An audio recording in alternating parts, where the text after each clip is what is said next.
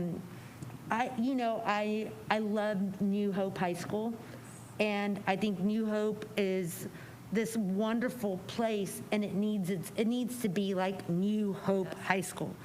It needs its own, a real building, and let it be a high school that doesn't have all those other things. Because there's some students, like you said, they don't want that. And in fact, it's a distraction, and it's something that they really don't want, but they want this other opportunity like that. So, but there's lots of other suggestions. That's just one that I've always felt like we really had a need to have in our district. So let's do it. We definitely want to include New Hope in our future plans without trying to stack the deck. That is somewhere where we can really continue to look at increasing. It's an options for our students, and we talk about taking away the word alternative school. It doesn't need to be an alternative. There are options, there are choices of what works best for kids, and really work to make sure that they are getting the optimal experience and preparation. And I'm going to stop talking again. Just a quick comment, just to mirror Anna and Gloria. I'm in 100%. I just have a question about, have we considered the transportation factor if we do the schools of choice?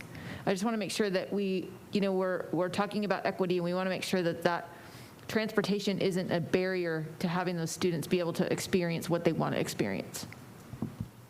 For sure. So while we are, while part of this conversation is how do we use our fiscal resources most efficiently, we strongly believe that in order to address equity and access in particular, we're going to need to make sure that kids are able to get to the school that they want to go to. So when they're making a decision to go, we are going to have to look at some transportation pieces, and we've already started those conversations, but that's not free either. So we'll be talking about more efficiently, but not free, as far as there's not a magic bullet to make this all free. We all know that. I didn't mean to be condescending, and I'm supposed to be letting Krista talk, so I'm going to disable my microphone now. And the next question. I have some concerns, but I'll talk about those. I want to first talk about the things I'm excited about, because kind of keep on the momentum. I love the idea of, and I cheated because I talked to you a little bit earlier, Matt, so you helped me kind of work with vocabulary. New Hope High School, being that virtual high school, it's a high school, y'all, and just, emphasizing that, I think that's tremendous. That's exciting. So I do love talking about that.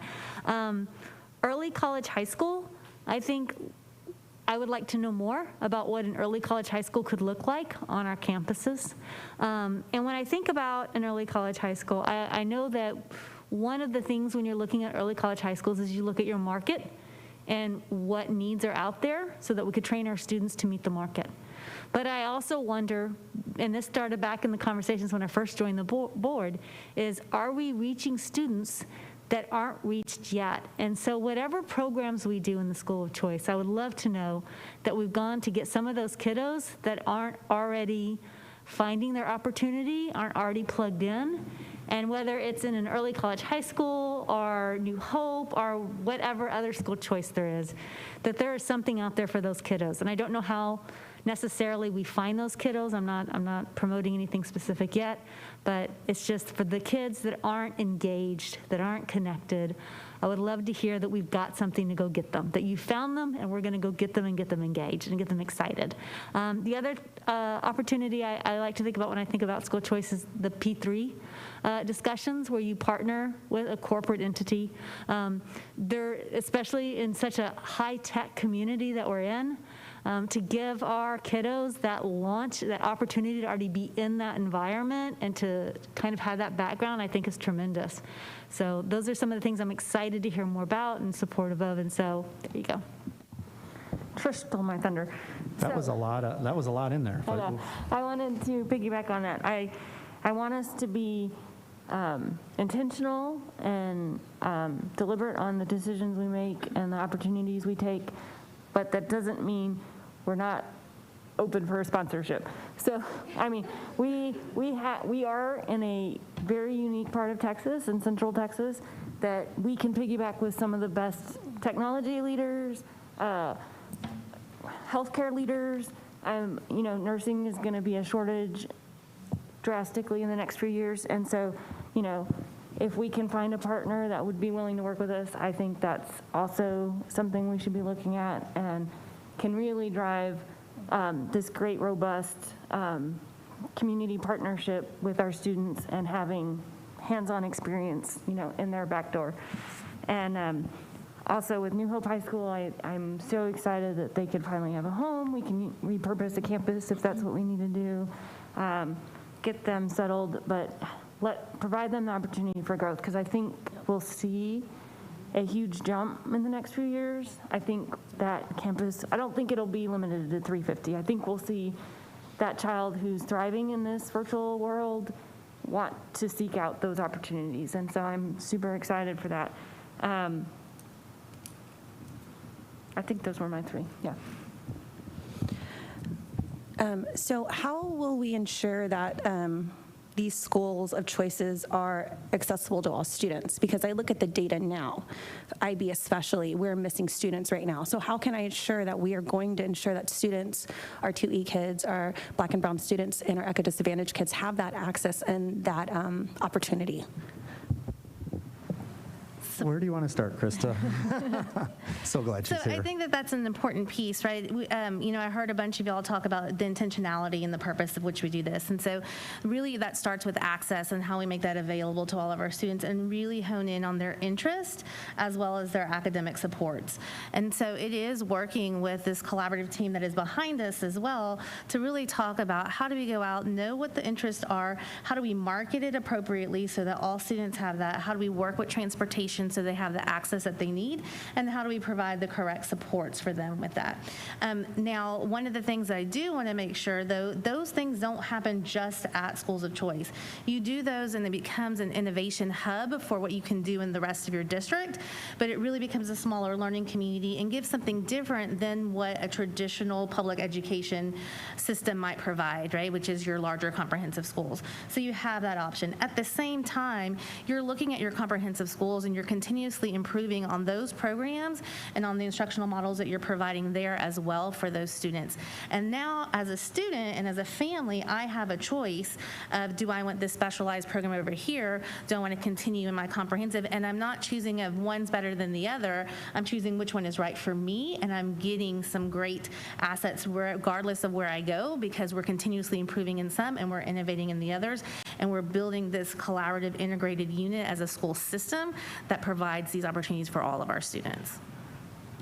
That was awesome. And I just want to also add my own clumsy 2 cents, that it also goes back to making investments like Lori was talking about in early childhood, because access is also about being prepared so that you can qualify and get into whatever your options are open, and you're not limited by achievement gaps, or you're not limited because you are not reading at grade level or ready. So that those investments in early childhood will really pay off. So it's not just investing over here in secondary. That's not going to fix the problem. That'll help with it, but it's also making the investments early on with our students, and that will help us to build the capacity for our students to truly be successful and take full advantage of our options and opportunities. My next question is, and I did ask this to him about ELE and pre-K, and I guess this question just came to me, like, how are we going to ensure that we're not putting some students in ELE, some students in pre-K, because some ELE classes are capped at a certain, students, 12, 14 students, where a pre-K class might have significantly more. How can we ensure that we are providing the same level of support to these students, and what does that look like? Sorry, Kendra. That's great. So thank you for asking, because that's one of the things that we've been working on this last year, is how do we break down those barriers and create an inclusive community of our earliest learners. So there's not this program, this program, this program. This is a rich, high quality learning environment for all students. And I remember when Dr. Gehring came in, he was like, we want them all. We want them all, because that's what it's about. It's opening that door, having that no wrong door approach. When a family contacts us, we have the resources right there to say, you're one of ours. Come to this community. Then we decide what supports are needed. And that's what's really beneficial about having these communities, because you've got those resources built right there. And then it doesn't matter what the needs of the students are, your supports are in that system. I'm going to jump in here real quick and piggyback on many of the other board members' comments about the intentionality of our economically disadvantaged and our historically underserved communities. One of the things I'm still very interested in is having a director of equity and diversity on our executive staff, who I think, to Anna's point, or maybe part of that solution that Anna was asking about, would help drive that conversation and ensure that the resources are being directed where we most need them. That leads me to the second point, in that the early childhood and closing the achievement gap and all of those things that we talk about year after year after year, we have to make an unapologetic and focused effort. If it's transportation, we're going to get transportation over there. If we need to provide whatever host of services to make sure that our eco-dis and our historically underserved communities truly have an opportunity to close the achievement gap. So that's my thoughts on more of the how. The overall theme of the schools of choice, like we saw when we went to Philadelphia, having a strand of education that starts in the elementary school and continues all the way through the high school experience. I think that's something that we certainly want to consider as well. But the schools of choice and all of the things that you're talking about in this presentation, I'm absolutely a fan of. I just want to make sure that we get past the talking stage and we start becoming unapologetic and very focused on how do we close the gap. Let's go. We're ready. I can tell you that. That goes to my concern part that I had. So a couple of things I'm thinking about, and I want to continue noodling what it means when we do 3-year-old half days. I haven't looked into that enough. My concern is right now we're trying to do our full day pre-K program. It's a high quality program, but our legislature isn't funding it full day high quality program. And so we can walk and chew gum at the same time, but I just want to know, what does that mean to our system and to our kiddos when we expand it out? So I personally would like to look for more information. If y'all have some links to help as well, please send that in a Friday memo so I can help get myself educated on that. My other concern is we've talked before about programs. Y'all are going to hear this, I'm sorry, but we talked about an early college high school at one point, and they're like, we're going to go back and redo it, and they went away and we never heard about it again. And then there was another time when we discussed, we had I think it was our DWIT group, and they talked about orchestra and some other programs and things, but then we didn't really have the resources. So we got all excited, but there were not really resources. It felt like disjointed, right? Like there's this engine over here is going, but nothing over here is prepared. Or this area is going over here and nothing's prepared. So from a board, I think you've heard kind of the areas of interest that we have, that we do have passion around this. And we've mentioned magnets. I think I've heard Aaron say school choice, I think is kind of the phrase lately. I'd love to also make sure we get Aaron's thoughts as well as what he's interested in, and things he's talked about with administration throughout the years. But now that you know we have passion around this, if it's not a citizens facility committee, or if it is, or whatever, how does this get momentum? Because I think there's several pieces, but what I want to know is we don't get all excited and talk about it, and then you say, well, in 4 years, we'll come back to you with a plan, so. Well, I think the key difference, and I'm glad you made that point, thank you, Madam President, is that we are recognizing that where I think one of the areas where we fell down in other times, although I wasn't there originally when you had your first conversations about early college high school, but where we thought we might be able to continue on with what we've been doing for years relative to demographers' reports, building schools, and building comprehensive schools, which is providing a good option, but one option for our students, that it's probably not financially feasible to continue with that and try to do additional programs in schools of choice, but that if we think differently, when we're working together and really coming together with an interest and a need, Miller, I promise, but if we pull together to think differently, and it's kind of like zero-based budgeting, it's not just continuing to add on and add on and add on, but to what we've always done, but more, it's how to think about the whole differently, and how we can end up in actually a better place in both educationally, equity-wise, and access-wise, and as well as with our facilities. And the fact that we all are demonstrating passion, it really, that's probably key as well. So I think it's a great point that you make. I want you to hold that thought as we get into some of the actual facilities planning conversation a little later in the meeting.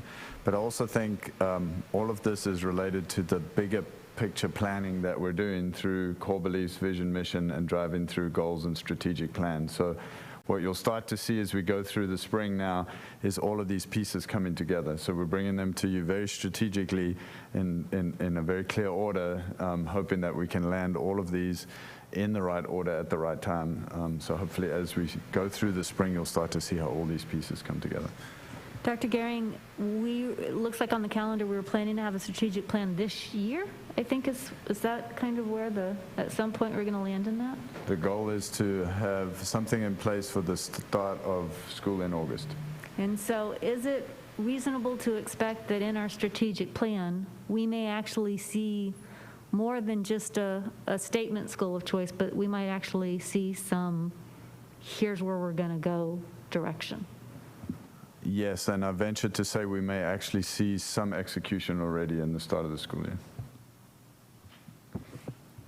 One of the things that Ms. Carlene mentioned that is really, I think, important to all of this process, and even before this in terms of our equity discussion, but especially as we think about these programs of choice, schools of choice, is you said marketing it, like really marketing, because I feel like what we sometimes do is like, well, that program didn't make it that school, or that class didn't make it that school because there wasn't a need at that school because there wasn't a desire. And a lot of times that's just part of not knowing that those options are available. And so I just want us to be real deliberate. You know, the high school I graduated from was a technical and vocational high school hub, and it was in downtown San Antonio, and you know, they did air conditioning repair and automotive repair, and which are all valuable careers, but it was placed in, you know, a population in San Antonio ISD where you had 93% eco-dis.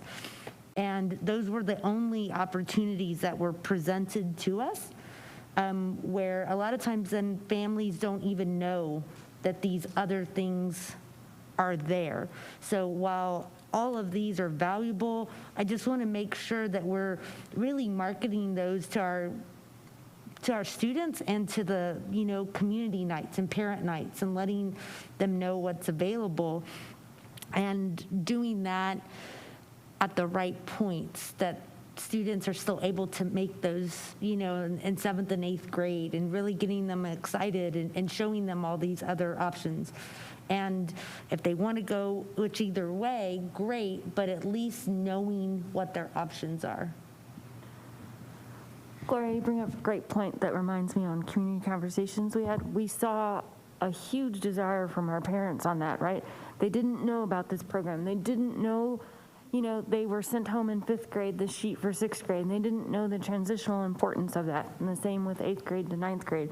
And so I think that part of that community conversation needs to come back, where we hold these open houses in transitional years, and we don't just say, you know, your child's now middle school, get away, you know, but that we really team up with our parents and educate them and their students on their choices, so that they do find their passion and do engage in the right place.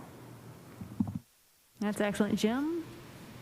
Yeah, so Alexis brought up a point about the P3 partnerships, and I'm really interested in that. I was reading an article today about a 17-year-old girl who just passed the National Registry for EMT certification. She's a fully certified firefighter and EMT at age 17, all courtesy of her P3 partnership in their schools.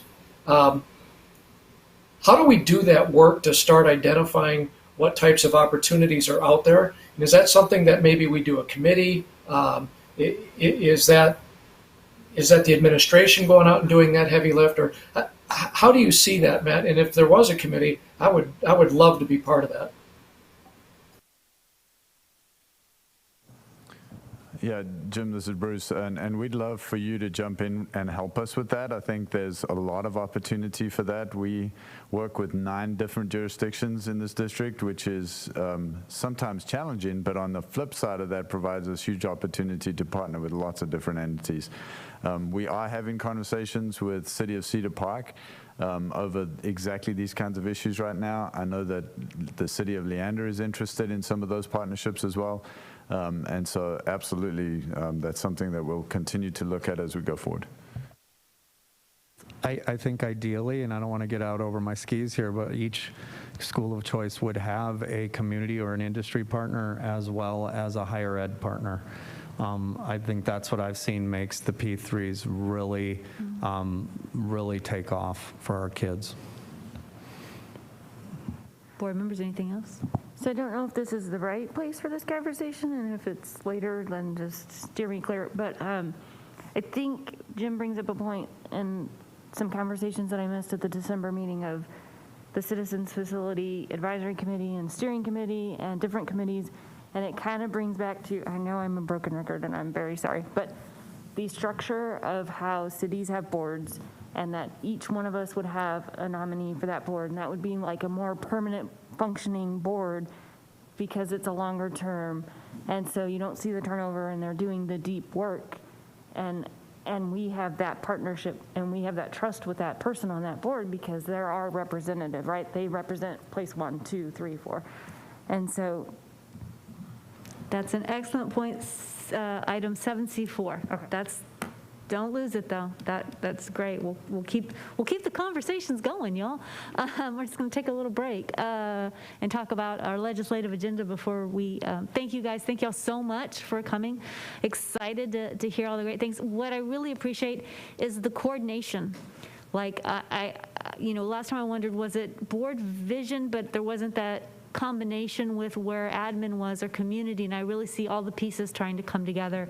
Thank you, Dr. Gehring, for making sure we have this coordinated effort together where we're having board vision as we're having these conversations that are reaching out to us before we hit go. So thank you. I think the last year and a half, our cabinet has come together and I almost forgot to mention Carrie Lynn earlier in HR. She's indispensable to us, but we've come together to collaborate as a cabinet in a way that I have not experienced before. So I just wanted to note that. So it's going to work out. Awesome. Thank you. All right.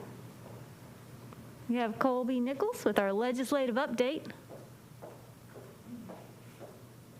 He's going to tell us how he's going to get that pre-K high quality funding for us. No pressure.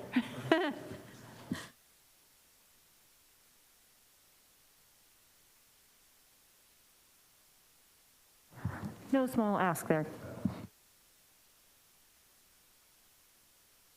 So we do have him, Colby's here for our legislative update, and if you'll notice when you click on the agenda, there is a link to the LISD legislative priorities. And I noticed this when I was sending a tweet out, that I was linking it to our legislative session page. We have a legislative session page that has our goals on there, and then kind of details on those goals. So with that, I'll let you lead it off. Yeah, sure. Do we want to talk about that now, or you want to wait towards the end? However you want to handle it. Okay. Is there a way we can put it on the screen? Is that possible? So we have it in front of us?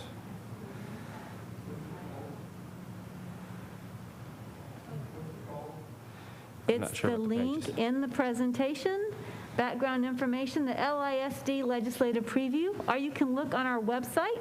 This is even great for those people at home. If you just Google Leander ISD legislative session, it'll take you right to this link. It's at the webpage leanderisd.org/departments/legislative_session. So Colby, you can go ahead and start with your other conversation. Sure. We'll get to that. Thank y'all so much for having me again. And I do want to say that we had our first virtual meeting with a representative today. I know there were 3 of you there. I thought it was terrific. I'd be open to hearing y'all's thoughts, but I thought it was amazing. I told Trish that I get excited about this stuff, and to see our teachers ask the questions that they did. That was great. I had to send Representative Boosie a question, and I'm like, I'm sorry, our teachers are just amazing. Like, they were throwing every question at him, but it was really good to listen to what concerns that they had. So I appreciate you and Corey for putting together this and partnering with the Council of PTAs. Like, this is, it was a great meeting. Yeah, I agree completely. And I think we had 20-something people that logged on, and for our first go at it, I thought that was great. Representative Goodwin is tomorrow, and I know that we also have Representative Tallarico, and then we confirmed today Representative Howard. And of course, we've reached out to everybody, and we'll continue to reach out and hopefully be able to get all of our elected officials to do that. But I thought today was a great start. Just kind of brief update, and sorry to send everyone scrambling on the website issue. The comptroller had his big report on Monday, the biennial revenue estimate, and some of you probably saw that.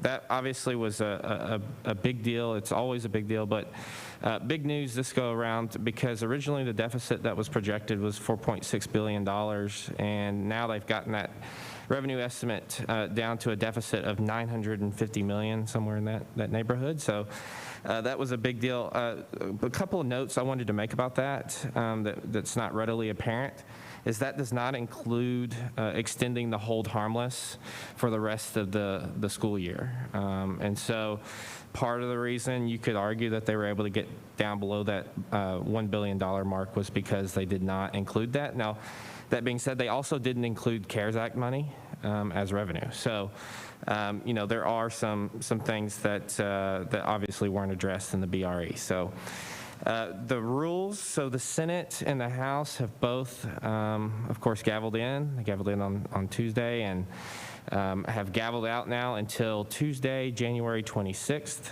and they have decided on the rules. I can tell you I went into the Capitol on Wednesday. That was an experience. They've got a couple of tents set up. You go in, you get COVID tested. That was also my first COVID test. And someone told me before I went in, if your eyes aren't watering, you're not doing it right. And so, you know, it was an experience. They give you a little sticker to show that you had a negative test. Now, the House reiterated today in their rules discussion that they're not going to require a negative test. They are going to require masks. On the flip side, the Senate is going to require a negative test, but they're not going to require masks. So it's a little bit of a checkerboard approach, and every office has the right to set their own protocols and procedures. You know, on Wednesday I got there early, whereas normally, you know, for an appointment that was an hour later, I probably would have popped in some offices and saw some folks, and I thought better of it and thought, I don't know what everyone's procedures are right now, you know. So it's going to be a different kind of session, that's for sure.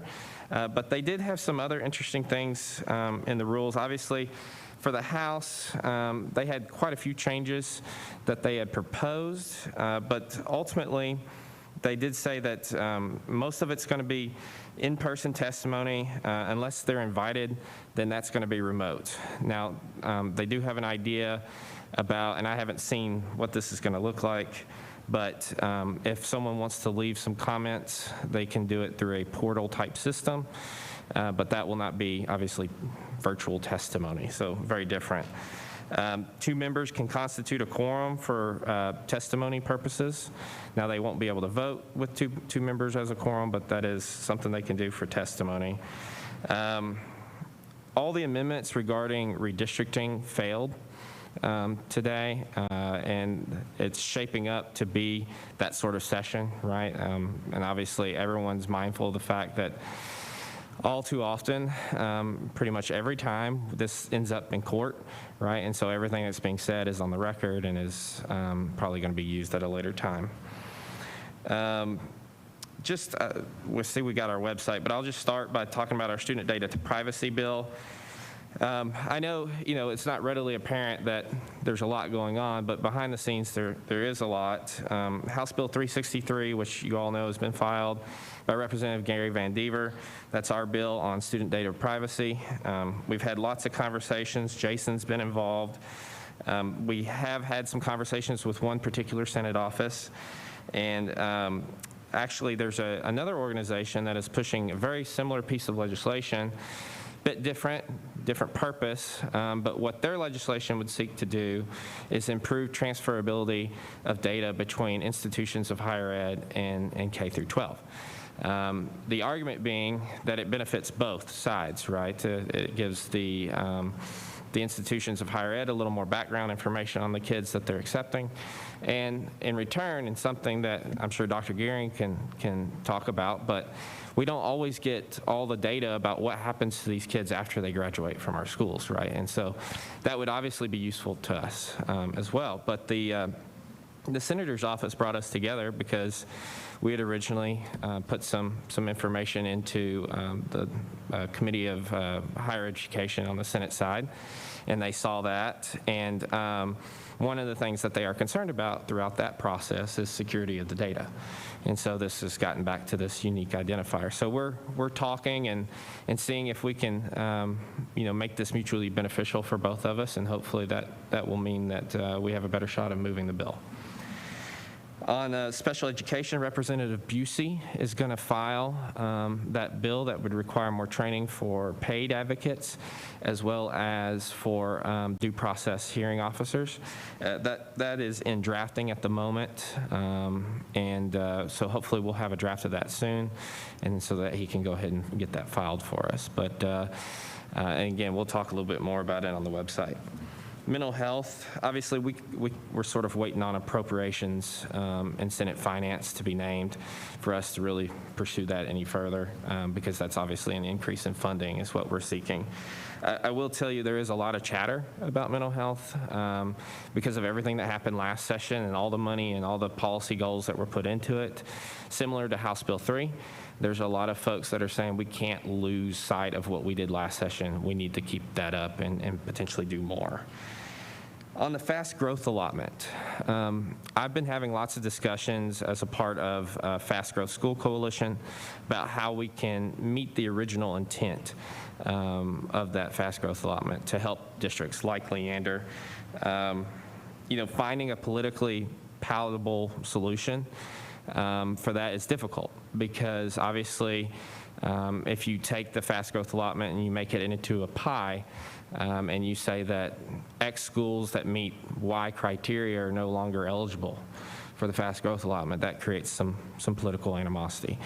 So we're trying to work through that. We're trying to find the best way to configure that for that to meet its original intent, but also with the idea that what that was meant for was to help districts that are having such a large influx of children that they're having the staffing issues, that they're having the facilities issues. And that was originally what that was meant to do. And so hopefully we can get back to that. But again, just takes time. So if we want to talk about the website, I think that would be a great time. Sure. So as Colby, before you go there, though, can I say on the data privacy, because you ran through that bill, and it's just kind of like, yeah, we sent some information into the committee, and then they called us, and that's a lot of legwork that went into it, and I appreciate that for our district. The board appreciates that. We appreciate that for our students. When you go to the website, and I know we're going to pull it up, but you look, I love the information on here. I can now get it quickly, where it says, there are concerns that a lack of a standard of how you're going to protect student information, the lack of standards creating a large digital footprint for children before they reach adulthood. This data set is vulnerable to theft and malicious use. A child's data is some of the most sought after data by hackers. So the fact that Leander ISD, we've talked about it, but you actually have been out there, you've gotten it by submitting to an interim hearing on the RFI, you got involved in the conversations, and we are stakeholders in this conversation, is tremendous. And I'm very excited for what that means, not only for our students, but actually for all Texas public education students. Yeah, absolutely. And again, we've talked about this before, but once you explain the issue, everyone goes, that's a real thing? That's really happening? And so just looking at the website, and I want to credit Corey and his team. And, when Trish brought this up, I think some of this was left over from last session.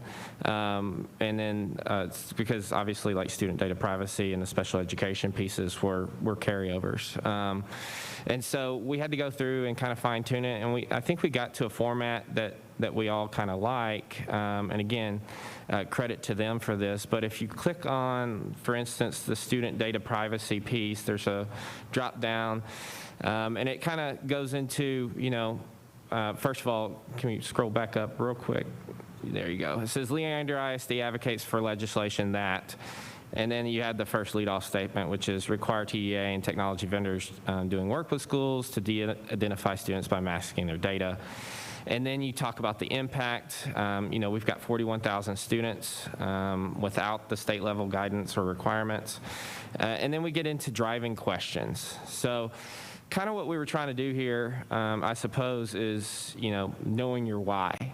Right, and so we wanted to build context and for you all and for your constituents so that when they looked at this, as Trish mentioned to me, you want them to look at this and understand what we're trying to do right off the bat without a whole lot more explanation. And so Trish kind of read that background on the student data privacy piece, but that's, again, to provide context. So, and keep going down, we'll go to the next one. Special education. Go ahead and click on that if you don't mind. So same thing, we've got that initial statement, then we've got the driving questions. And the driving questions one on this one's important, right? How do we best protect the rights of parents and students with disabilities? And I think some people look at what we're trying to do here and may see this as some sort of way to game the system, and I think we all know that's not the case. What we're trying to do is make the system the most efficient we can for our students, and if that means the school district's wrong in certain situations, then the school district's wrong, but that everyone is in a position to where it's a fair playing field. Impact, obviously the number of kids we serve in those special education settings. Go down to mental health, if you don't mind. So, this one I thought was really interesting, especially on the impact statement, because you look at the number of employees, that deal with mental health specifically, and then also the number of social workers that we have, and the number of students that it's a part of their IEP. Go down to driving questions. One of the things, though, I did want to point out is that a lot of these students don't qualify for special education, right? They have a mental health ailment, but they don't qualify for special ed. They qualify most likely for 504, but they don't have specialized instructions, and sometimes those kids get lost in the fray, and that's not a Leander only issue. That's a systemic issue, and something that obviously more resources would help us fix and cause us to have more early interventions when possible. And so that's, again, sort of tools in the toolbox for, as we're explaining this to folks, something that you can use. And then the last one is, again, the fast growth allotment.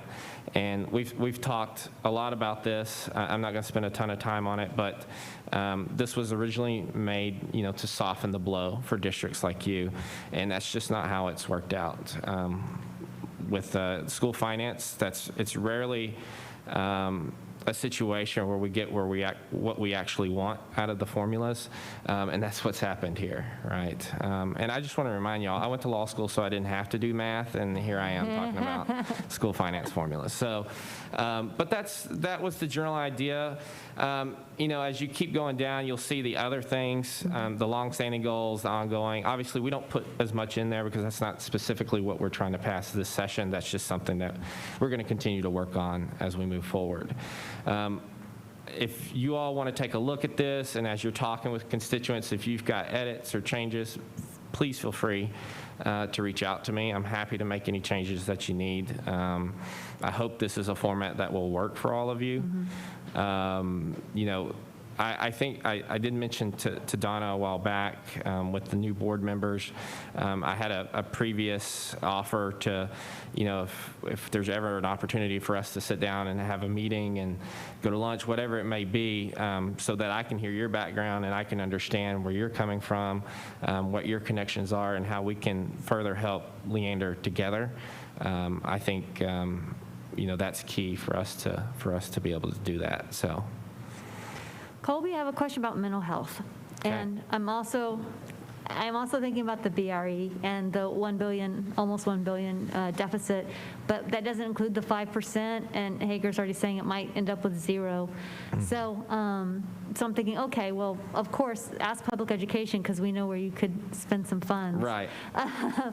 But mental health is one of those areas where, in a COVID environment, the trauma that kiddos are experiencing, and it's not just, I would say, the trauma of the situations, but you might not have gone to see your grandparents for over a year because you're afraid of how you might impact their health. I mean, that's a lot. And then you've got the circumstances where some people have job loss, and it's affected different parts of our community, but between trauma and toxic stress, those are things I've been reading and looking into.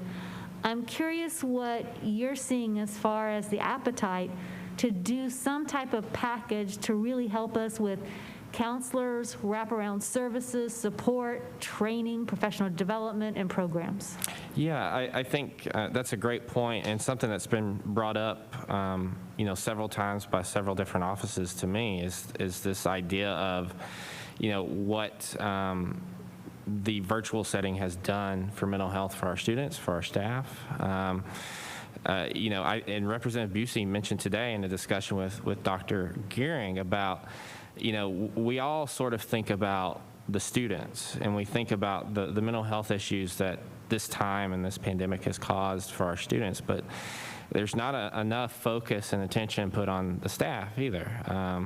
My wife's an instructional coach in Lake Travis, and we talk about it all the time and what she does. And, you know, visiting with the different teachers, she tells me all the time how beat down they are and how stressful of a time this is for them as well. And so, you know, several offices have mentioned sort of those exacerbating circumstances that the virtual environment has caused, and recognize that, you know, there's obviously some work to be done there. So I think there's definitely some conversations that are occurring, you know, and I think, you know, again, whether it's the school safety allotment or some other mechanism, there's some mechanisms out there right now for us to put some money in that would enable us to hire more social workers, to hire more professional counselors. And I think there is, just like I said with House Bill 3, there's a commitment to some of the things that they did last session and extending those. And so I think there is some potential there.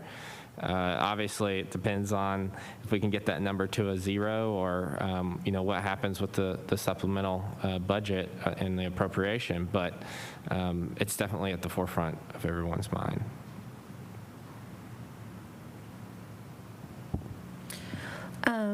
What do you suggest we can do to engage our community when, say, said bill comes up? Because today, like our collaboration today with Council PTAs, I know that the Council PTAs, the 43 PTAs adopted similar legislative priorities that the district did in hopes of having that collaboration. So with it being COVID and everything being crazy, what do you see like that collaboration with our community? Because we're 30 minutes from Austin, and the power of a parent's voice is so powerful. Yeah, absolutely.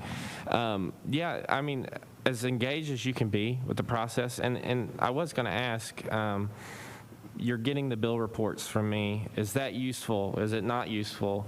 It's useful. Okay, good. I mean, that's important for me to know. Some things I may send is not useful, and some things may be, right? So, you know, I think, and as we move through this process, obviously that's all new bill filings is all the things that are occurring right now. But as we move through the process, you know, I'll highlight when, for instance, the student data privacy bill moves. But I'll also highlight when bills that aren't related to something that you filed, maybe with mental health, for instance, but it's something that you'll be interested in, I'll highlight those as well, and so that you're aware, and so that you can tell your constituents, hey, this bill is moving, you know, it's set for hearing on X date, let's turn out, right? And you know, for instance, with the House rules, maybe that doesn't mean they testify, right? They may not be interested in going down on the Capitol and testifying, but maybe that means they submit comments. Maybe that means that they call Representative Busey, or they call Representative Tallarico, or they call, you know, Senator Schwartzner's office, whoever it might be, right? And they just voice their support for that. Because, you know, I think a lot of people think that process is sort of benign and that it doesn't really matter. But as a former staffer, I can tell you that my boss was aware of everyone that called. And, you know, and make that individual, right? Don't send the form letter. Don't do those things. What matters is that it's an individual effort, that they actually called, and it'll be taken down, and they'll have record of it. How much work would it be when these things are moving? Are there certain committees that we need to contact for you to be sure and send us the contact emails real quick, or so we can start forwarding that? Yeah, that's not hard at all. Yeah, that's if you not could hard do at that all. as things are, when there are those that trustee voices or something would be good to get behind, if you'd let us know, we'll stay as active as we can. Absolutely. And the other thing, and you've probably noticed this now through the bill reports, and something that especially with school personnel, that sometimes frustrates me is, you know, we'll highlight the number of education bills filed, right? We'll say X number of education bills were filed and they went through public ed and Senate ed. But if you're reading those reports, you realize that there's so many more that touch on you as a governmental entity and what you do every day that has a major, sometimes even more major impact on your district than something that goes through the education committee. So I would also remind you of that and tell you to be paying attention to the elections committee and to state affairs and all those different other committees, pensions and investments. A lot of the retirement bills, we're going through that previously. So those sort of things are also important for your students and staff as well. A way I was thinking to do an email, so you might not have to email, you can also do the Slack channel as well to post the contacts. That might work. Absolutely.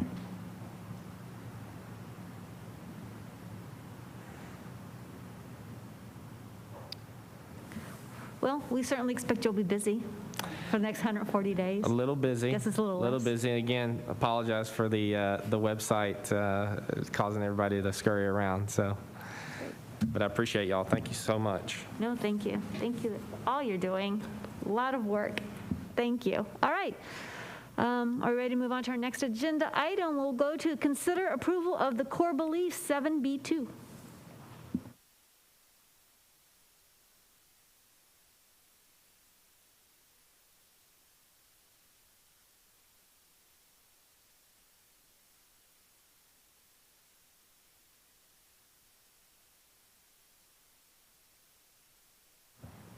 All right. Good evening, Madam President, Board of Trustees, and Dr. Gearing. I'm here tonight bringing you a final version of the core beliefs for your consideration. We started these conversations back in the summer as you all shared your individual core beliefs for decision-making in LISD.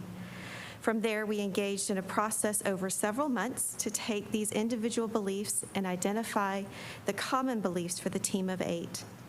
The most exciting part has been the dialogue.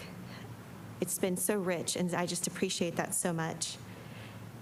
And if you recall, we did have a small team of board members who took all of this initial feedback and conversation and drafted a set of core beliefs. And since then, you've processed through many iterations with lots of dialogue as you continue to refine and hone in on your set of core beliefs as a team. So tonight, I bring you the latest version based on feedback received at the board retreat in December. As a reminder, we also shared at the board retreat our roadmap that leads from visioning to a strategic plan. Through that overall strategic thinking and planning process, we will collectively envision what we want to create for our students, staff, and community. So tonight, we are seeking approval of the core beliefs as it sets the foundation for all of this work.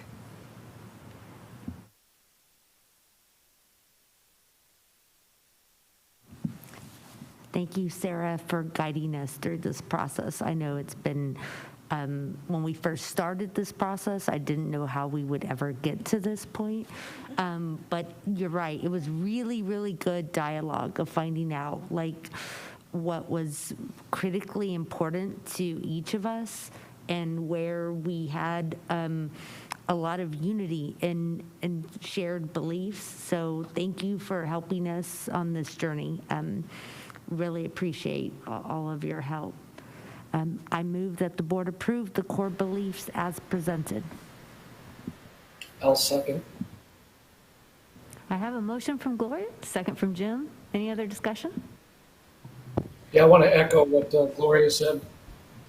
The conversation, truly finding those things that unite us as a board, I think just in the time that we've been having those discussions, I'm really encouraged that this board has really sought to work together and look for things that bind us as opposed to things that separate us. So that falls right on you, sir. I think your leadership in guiding us through this process has really helped this board as a board corporate find its footing. So I'm very grateful to you for that. As a new trustee, this was our first meeting. You just threw us in there.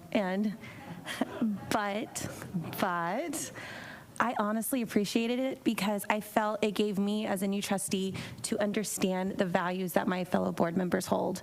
And it allowed me to remove my biases that I did have with some of previously. And I think for me, like at the end of the day, when we had those robust conversations, like we all want the same thing. We're just doing it at different things. So I thank you so much. Like it helped me really reflect why I'm here. So thank you. I'd like to thank the board members for engaging in a dialogue that's sometimes a bit challenging because you're wanting to not step on someone's toes, but explain your point of view. And y'all dove in, and I think that's evident by the product that we have. I don't want you to feel like this is chiseled in stone forever, although I am so proud of it and excited. We might have to keep going through. We might see something we want to iterate or tweak or whatever, right? That's not the point of this, to go like, oh, we can't ever go and back and revisit. The thing is that we had a conversation where we want to start. And let's start there. And I'm so excited that each of y'all dove in. And I cannot tell you how much I appreciated having the conversations with Gloria and Jim. When we started this, when we would dive in the word, what do you mean about this? Or here's what I think. The excitement that started with that discussion, and I see it traveling out to the board members. I think it's exciting. And Sarah, that is so due to you. I remember I sent you a text and I was like, we're going to meet. I think it was tomorrow. I think I gave her like less than 24 hours, 7 a.m. Do you want to join us? And she was there. She even brought the big sheets in case we wanted to, put them up. So thank you so much for that. Board members, thank you for getting us here. This has been a collaborative effort between the administration and the board. As far as administration, just letting us go with it, but offering that little guidance or things to think about. So thank you so much. Exciting. With that, all those in favor, please raise your hand. 6 ayes, no nays. Motion carries, board. Yay. All right. Proposed amendments to the board policy CE local is up next.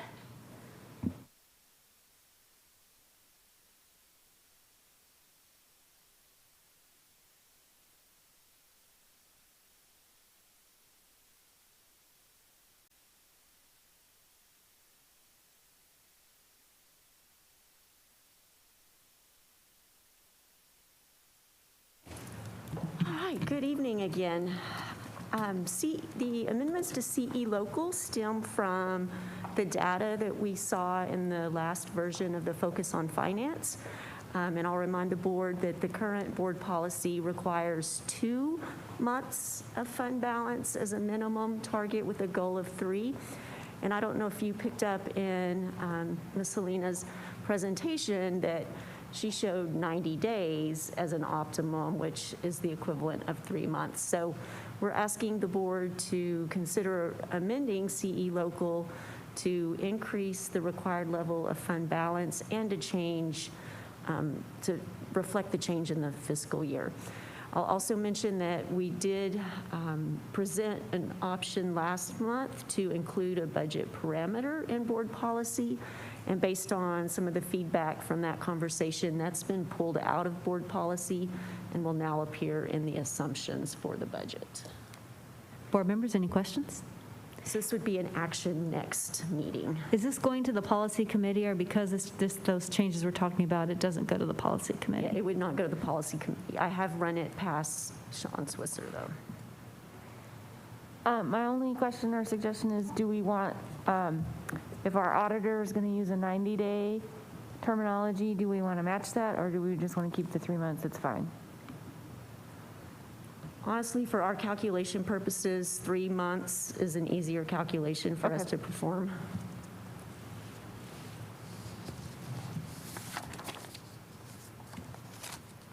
All right, if there are no other questions, we're going to move on to the next agenda item. Going. Okay.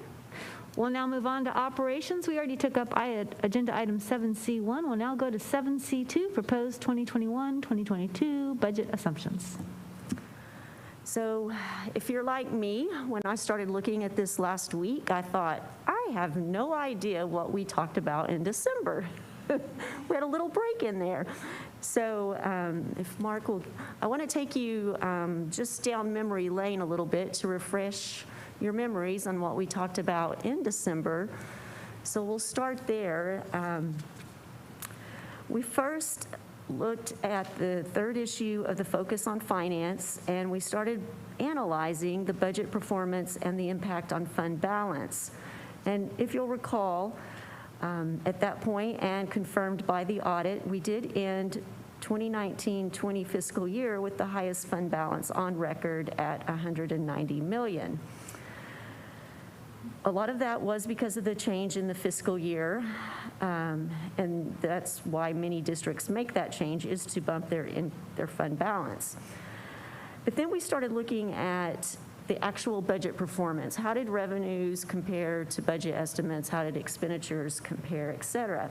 And when we looked at revenues against the original budget, if you'll recall in that document, we saw that revenues consistently come in higher than we first forecast.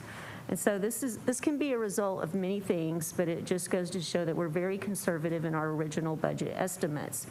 And I'm reminding you of all this because it'll be important as we go through the assumptions. And then when we looked at expenditures, we saw that we typically never spend all of the amounts originally budgeted, which is normal. You expect some budget savings in the expenditure side, but the largest area was in payroll. And so that's an area that we'll be looking at modifying in our assumptions as we move forward. We also saw that when we take the assumptions that we typically use at this time of year to start budget planning, when we applied that for the 21-22 fiscal year, school year, we resulted in a $33.6 million deficit. So then we looked at some different ways to reduce that deficit, including the development of a budget parameter to guide the development of the budget and to provide a limitation on any budget deficit. And so we'll look at those items again. And then I presented some options for getting the 21-22 budget within an established parameter. So does all that come back to you now? You could all pass the test. Alexis, you can't say yes because you weren't here. So if you can remember all that, you're awesome. Yeah, I happened to watch the YouTube video at 1.5 speed, so it was awesome. All right. I'm sure my voice at 1.5 is awesome. Yeah. So that brings us to tonight. And so this month, what we're talking about is the assumptions that the board will approve so that we can start making changes in preparation. And these assumptions are especially important this year. And the first one we're going to discuss is student enrollment. And so we'll look at that in detail. Then we will look at the budget parameter that we started discussing in December, and then the other reduction options that we're proposing.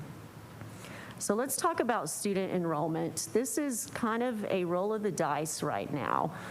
Why is student enrollment so important? So I want to remind you that enrollment drives staffing and funding. And so if we staff too high, then we're overstaffed, and that's a cost, and we will lose revenues. So that's a double whammy. So that's the worst case, and that's very close to where we are this year. We had hold harmless in the fall, so we staffed at a over 42,000 student number. We're at 40,500 and some change. So we have more staff than we would need on paper, and right now, we're not expecting funding in the spring. So we're all hopeful that with the latest round of federal assistance, the state will be able to keep us held harmless. In fact, on a webinar this afternoon, there was some chatter that maybe that would be released in February. So we're really watching for that. But that would be the situation we would be moving into 21-22 at if we use too high of an enrollment number. On the flip side of that, if we use a lower enrollment number than we really see in students, then the negative is we have to hire staff after the start of the year. So it's not a best practice. It's not something that we like to do, but it is something that can be done. On the flip side, then we would generate more revenue, and so that's a better situation financially. So here's the big guessing game. What will our student number look like come August, September of 2021? I think our sentiment is we're going to have some growth next year. Will it all start in September, or will it trickle in throughout the fall and even at this point next year? So here's what the demographer gave us in October. And I want to just bring your attention to the bottom line that shows the percentage and number increases in students. So you can see from the 14-15 school year, our growth has been around the 2% level. The highest was in 19-20 at just over 3%. And then you can see this year about a 2% decline in students actually. And so this is the history of what our enrollment has been doing. But then when you look at what the demographer is projecting, if you recall from her presentation in October, her feeling was the kids are there, the houses are continuing to be built, people are moving into the community, and we do know that where we're losing students the most is in our younger grades. And so those young students are staying home. And so her sentiment was what the kids that did not show up this year will show up, plus the growth that we should get. Well, if you recall in October, COVID was not spiking. It was kind of steady declining. And so I don't know if she delivered that report today, if she would have the same assumption. So an 8.6% growth number is pretty scary for us. I will point out that in the secondary from middle school to high school level, our enrollment is pretty on track with the projections, and it really is the younger grades where she's projecting that large growth. You can see our estimated fall PEIMS number, she had 17,289, and projecting an increase up to almost 20,000. So that's a pretty hefty increase in early ed through 5th grade. So we are proposing that we back off of these numbers. And here again is, you've got 3 years of history that show the percentage and the student growth, and then where we were earlier this month at 50,532, and that number changes daily. So the first column on the right of the gray bar is the demographer's projections for 21-22.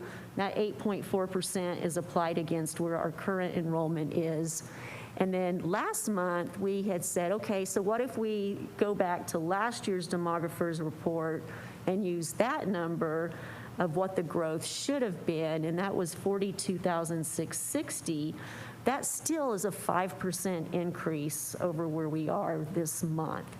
So if we use that average of 3, which is really not an average, we only hit 3% one year, but if we back off what the demographer is saying and use a 3% growth, that gives us the 41,749 students.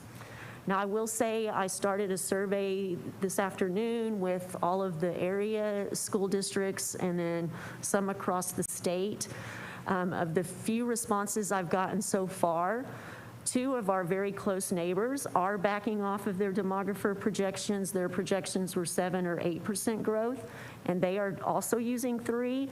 And then a Metroplex school is doing the same thing. They're backing off of their demographers. So it gave me great comfort to know I'm not crazy, that we're all a little leery of the growth numbers. So I'll pause there before we move on, and this is the number that we're recommending and the assumptions that we start building the budget on. I will remind the board, these assumptions that we approve this month are just for us to get started. So if enrollment starts trickling up more in the next couple of months, we can come back and say, you know what? We have data that we think our number will be higher than 41,749. And at that point, the board could amend that assumption up until we actually adopt the budget. So just a reminder, this is just to get us started. Elaine, thank you so much for the work. I really appreciate seeing that you did the research, the homework. You looked at those numbers and said, I think this is where we're going to be. And then you did calls out to get affirmations, right? So it's not like you let others lead your projections. You thought about it, said this is where we're going to go. And now you're getting affirmations on that. So just really appreciate you and your team for all your good work again. Thank you.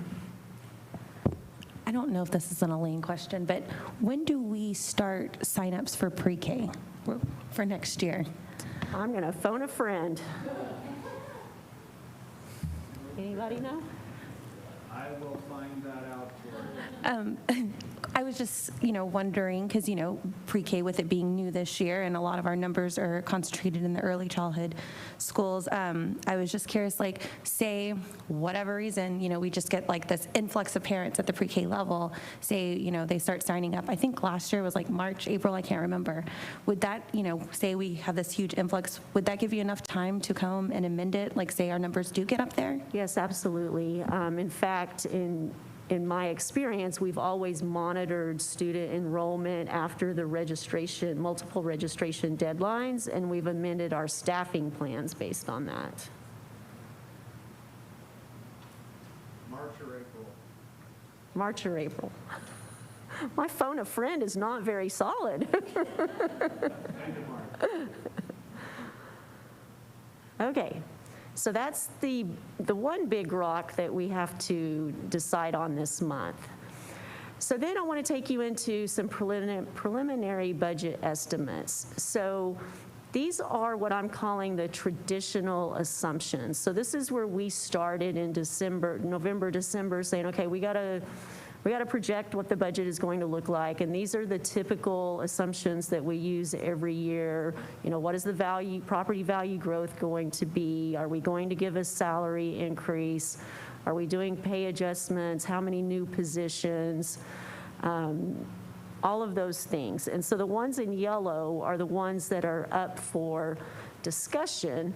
But when we take all of those numbers and we use the various enrollment numbers, you can see the difference. And the first one is using the demographer's moderate growth number, which we traditionally do. We pay the demographer, they're the experts. Usually the data is solid, but because of COVID, there's so much uncertainty. But using that projection, the deficit is the $33,357,000 that we saw in December.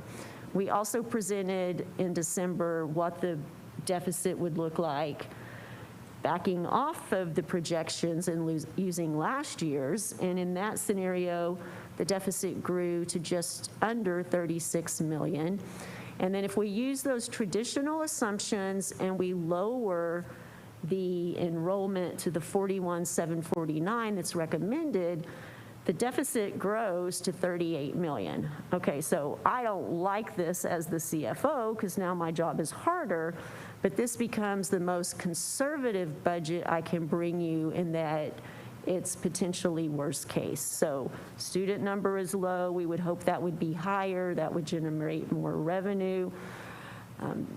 It puts more on my back to reduce to get to whatever the budget parameter is.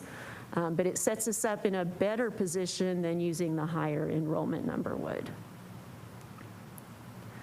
So again, what our problems are to solve, the student enrollment number, what level of deficit is acceptable, which we'll look at in the parameter, what should we do next to reduce the deficit, and then most importantly, what can I go forward from this month, assuming, so that we make the right reductions going forward.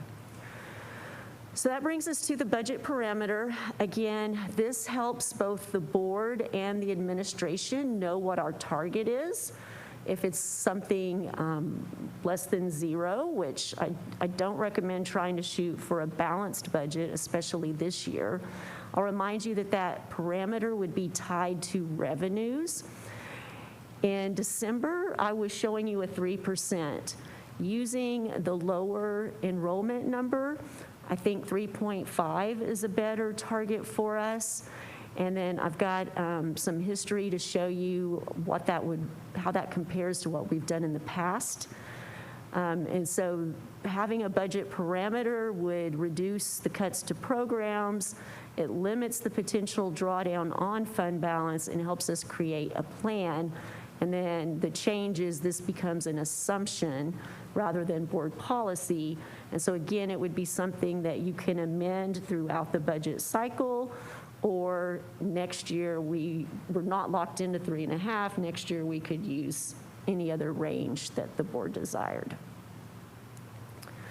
So this is what the parameter would look like at various levels. Again, using the 41,749, that has a lower revenue number, so that's the number that the parameter would be tied to. So at 3.5%, that deficit that would be allowable would be 12,597,000. So that would mean we have 25 million to cut. If you lowered the parameter to 3%, we would have 27 million to cut. And then at 4%, it's just under 24 million. Elaine, I'm still thinking about this, but I wanted to try to voice it in a very inept way. But my thought is, when I see that though, that could impact positions, that could impact programs. And if we have a huge fund balance, then I'm thinking, or we end up where we didn't really have that deficit at the end, then that causes me some concerns. So, all right, then my brain goes, well, then I want a higher number. I want the 5% deficit or 6% deficit. But if I go that high, or that high because, I mean, you've got 3.5, so I'm almost doubling it when I say that high. I'm thinking I'm going higher. Are there other parameters I could put in place with it so that you choose this % deficit because these things are up? Are there benchmarks to help us kind of address the deficit? There are several tools. One that comes to mind is, let's say that we have some capital outlay items in the budget request. We could have the board say, we're going to fund that with fund balance specifically. And so it would not be part of this parameter. It would get funded, but it's a designation. We know this is a one-time cost and we have fund balance to do it, so that's how we want to fund it, specifically with fund balance. I'm wondering, in response to your question, if as she goes to the next set of tools that I think are available to us as a system, that might help answer your question. We may want to come back to this particular question once we've seen the rest, I think. Yeah, I think maybe there's going to be a lot of questions, and then some of them might get answered. Let's hope. But anyway, Madam President had a good question last month, and she said, well, how would having a parameter have compared to our prior budgets? And so I threw this together. And so if these are what we looked at in the focus on finance. So if you look at the total original budget deficit that was adopted originally, and this column does include transfers, and then you compare it to the original adopted revenues, which is what we're saying we would tie the parameter to. So 3.5% of current year original revenues at 368 million, that would have let us have a deficit of 12,905,000. What we adopted was the 20,980,000, so that was 5.69%. So if the bolded numbers are where the original budget deficit exceeded the 3.5 that we're looking at this evening. So you can see in the last 6 years, 4 of those years, the original budget that was adopted exceeded the 3.5 that we're looking at this year. So again, another data reference that says, okay, 3.5 is reasonable. It says it's reasonable, but now it really brings the concern that President Bodie mentioned, where I worry about it locking us into something where I have to cut programs and staff, because I'm looking at, 18, 19, I'm looking at 16, 17, when we have that surplus. Right. It's concerning, right? Because I'm like, wait a second, I don't know how I feel about 3.5 anymore when I look at this data. And so it's important to realize these original budget deficits in, I believe, every year but 17, 18 turned around into positive operating results. So we ended up cutting fund balance. And I believe what you stated earlier is my biggest concern. We make drastic staffing reductions, things get better, and then we end up adding to fund balance. So balancing the district needs with the finances and the budget for next year is going to be very tricky. So we definitely need to determine what level of deficit is acceptable, and we do that through the parameter. And, you know, I've got to start somewhere. So if we start at 3.5 now, and then in February or March, I say, okay, to cut X amount out of the budget is going to take this, and the board says, no, I'm not comfortable doing that, then we can revisit, okay, is 4%, 5% more palatable to avoid those reductions?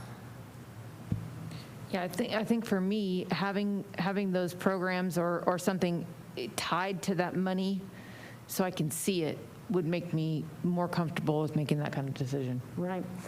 And again, we're not asking you to make any cut decisions right now, just where can we start so that we can start saying, okay, this is what it's going to take to get there. Because I'm not at all recommending that we adopt a $38 million deficit. That's not okay, but something at some level is okay.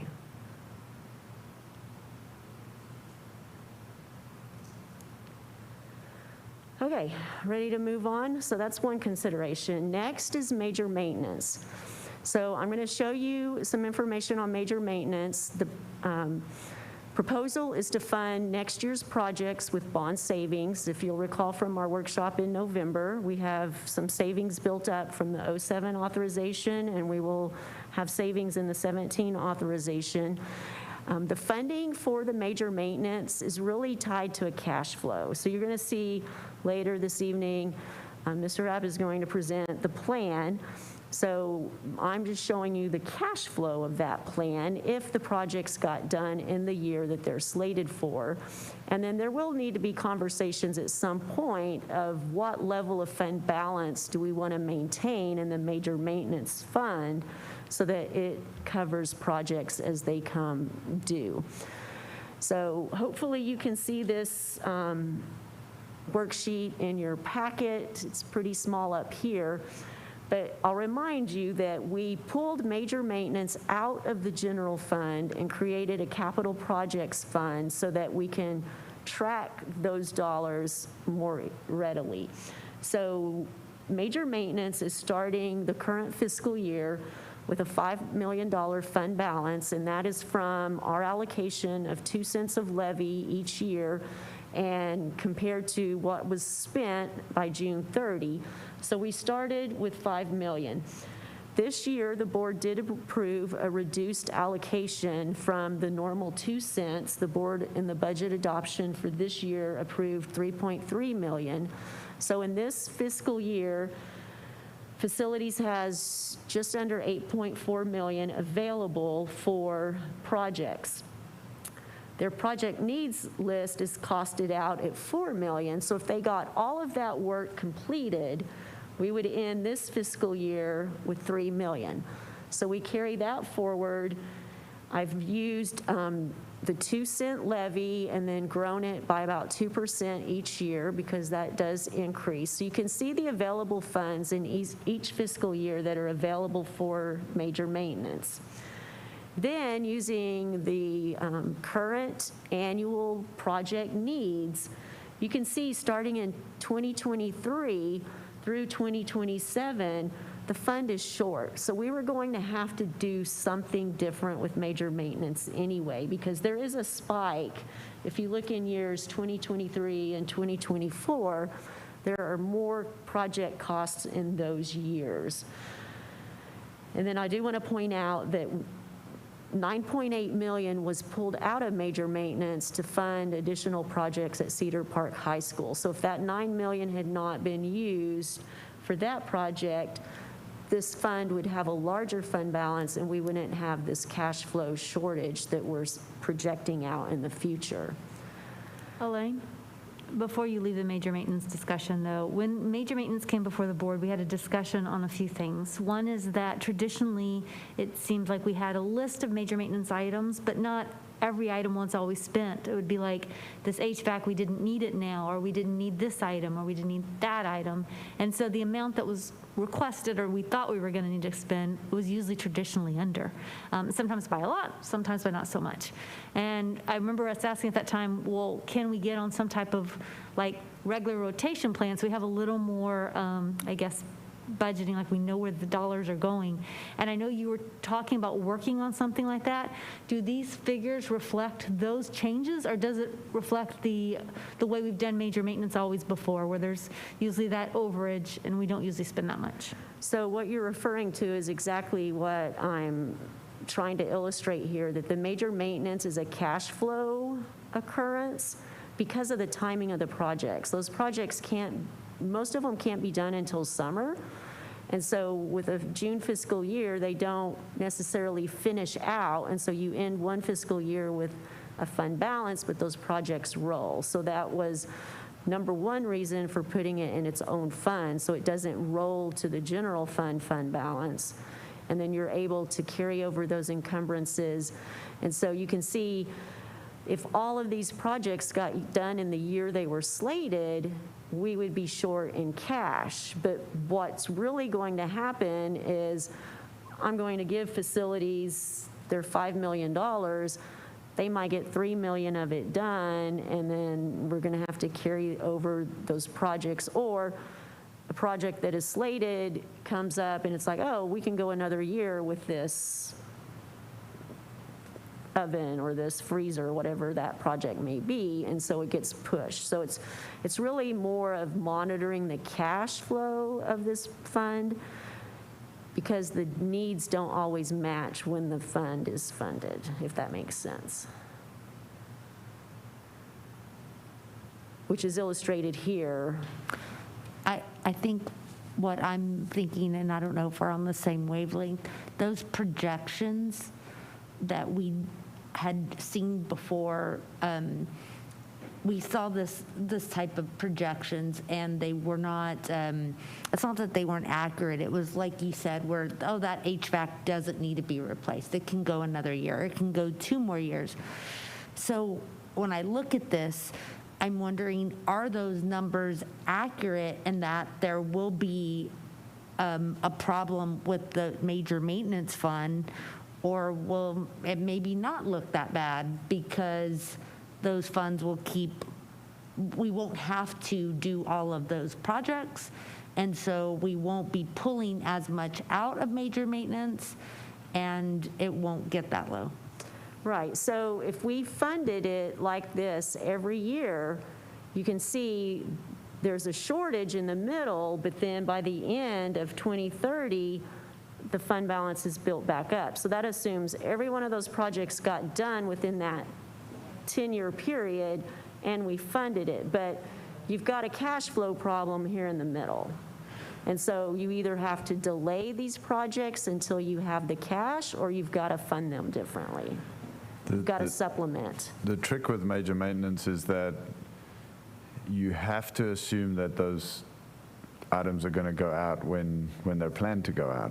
And they may not, and you may be able to push them a couple of years, but at some point they're going to go out, and you have to have planned for that. And so I understand what has happened is that those projects got pushed down the line, and so we didn't end up in the red perhaps in the year that we said we would. But over the span of the plan, you have to plan for all of those projects, because the potential is they could all go out when they're supposed to, and then you have to be ready to accept that. It's just, if we had done that before, I personally wouldn't have done the 9.8 million for the other, because we drained it then too much. So I just want to make sure I understand as we move forward our process. And one of the things I thought we talked about with major maintenance, and so this is a side note and something I'll follow back up on later, is I was thinking about, I think we asked something about, like, what's the regular time? So even though you might not need the HVAC, and you can push it out for 4 years, that's great. But what if you're only pushing it out 1 and you know it's going to break in the 6 months? Do you go ahead and do it? Like, do we have this time of when we're going to do replacements, so we're more predictive in kind of the expenses, so it's not a surprise? I don't remember that, but I'll follow up with Jimmy and get with you on that. But those are just some of the things I'm thinking of. Right, and I think the facilities department is very intentional about when they schedule these projects, but you've got the complications of bids. I mean, you can't wait for something to just go out because you need to bid it, you need to get the contractors lined up, you got to get the work scheduled. And so it's definitely a planning and getting the things done when they need to be done. It's definitely a timing. So what we're looking at for assisting the M&O budget in 21-22 is saying, okay, we're not going to allocate the 2 pennies. We're going to keep those for operations. The fund, if all the projects happen, would need $3.5 million from somewhere to fund the projects that are slated for 21-22, assuming that we spend all the $4 million in this year and that all $6.8 million of the projects in 22 happen and are out to be done.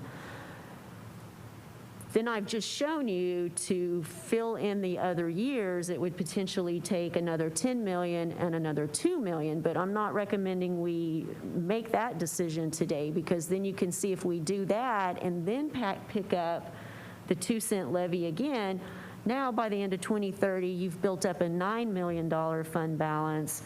And do we want to do that? Probably not. So again, because it's more of a cash flow and a timing, the 3.5 is the max that you would need in 2022 unless you accelerated projects. So you would only fund the projects as they are needed. So it may be that in 2022, you only need $2 million because a project isn't getting funded, and so, or isn't coming online. And so this is really a meshing of cash needs with project needs. But this is an illustration of if everything happened exactly as it was scheduled, what would it look like? The beauty of this for me is that it frees up those M&O pennies to offset the program choices that we were talking about a little earlier. But you don't have to spend that entire $3.5 million. So if we don't need it, you know, it doesn't get spent, but it's not holding its place on the M&O side and preventing us from doing some things that we really could be doing.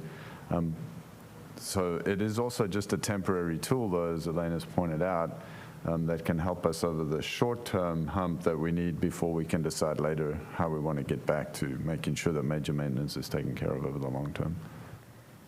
Because again, if you look at the current practice, there was going to be a shortfall anyway that's got to be addressed somehow. Does it happen in 23 or does it happen in 25?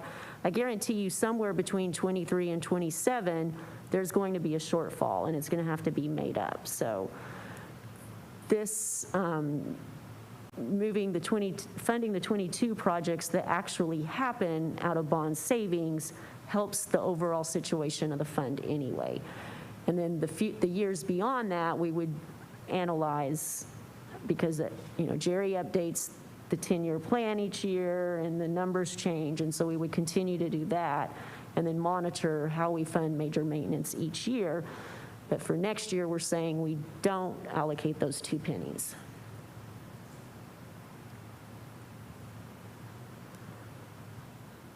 All right, and then my favorite subject, so revenue stabilization.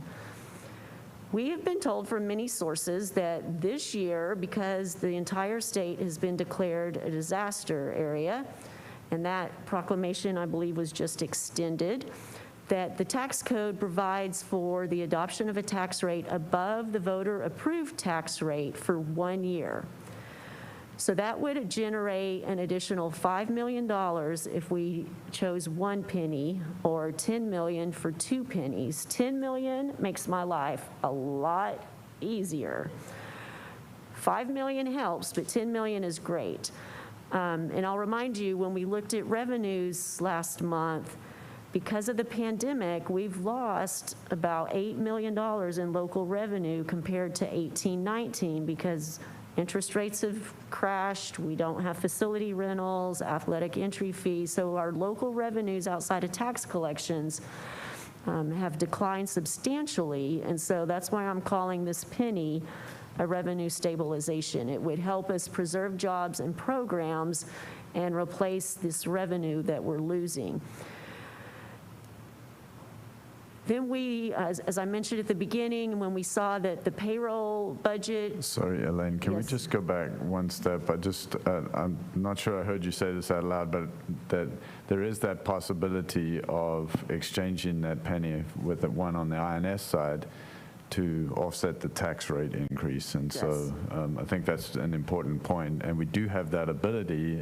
It has been a board choice to do some of that work every year anyway, incrementally.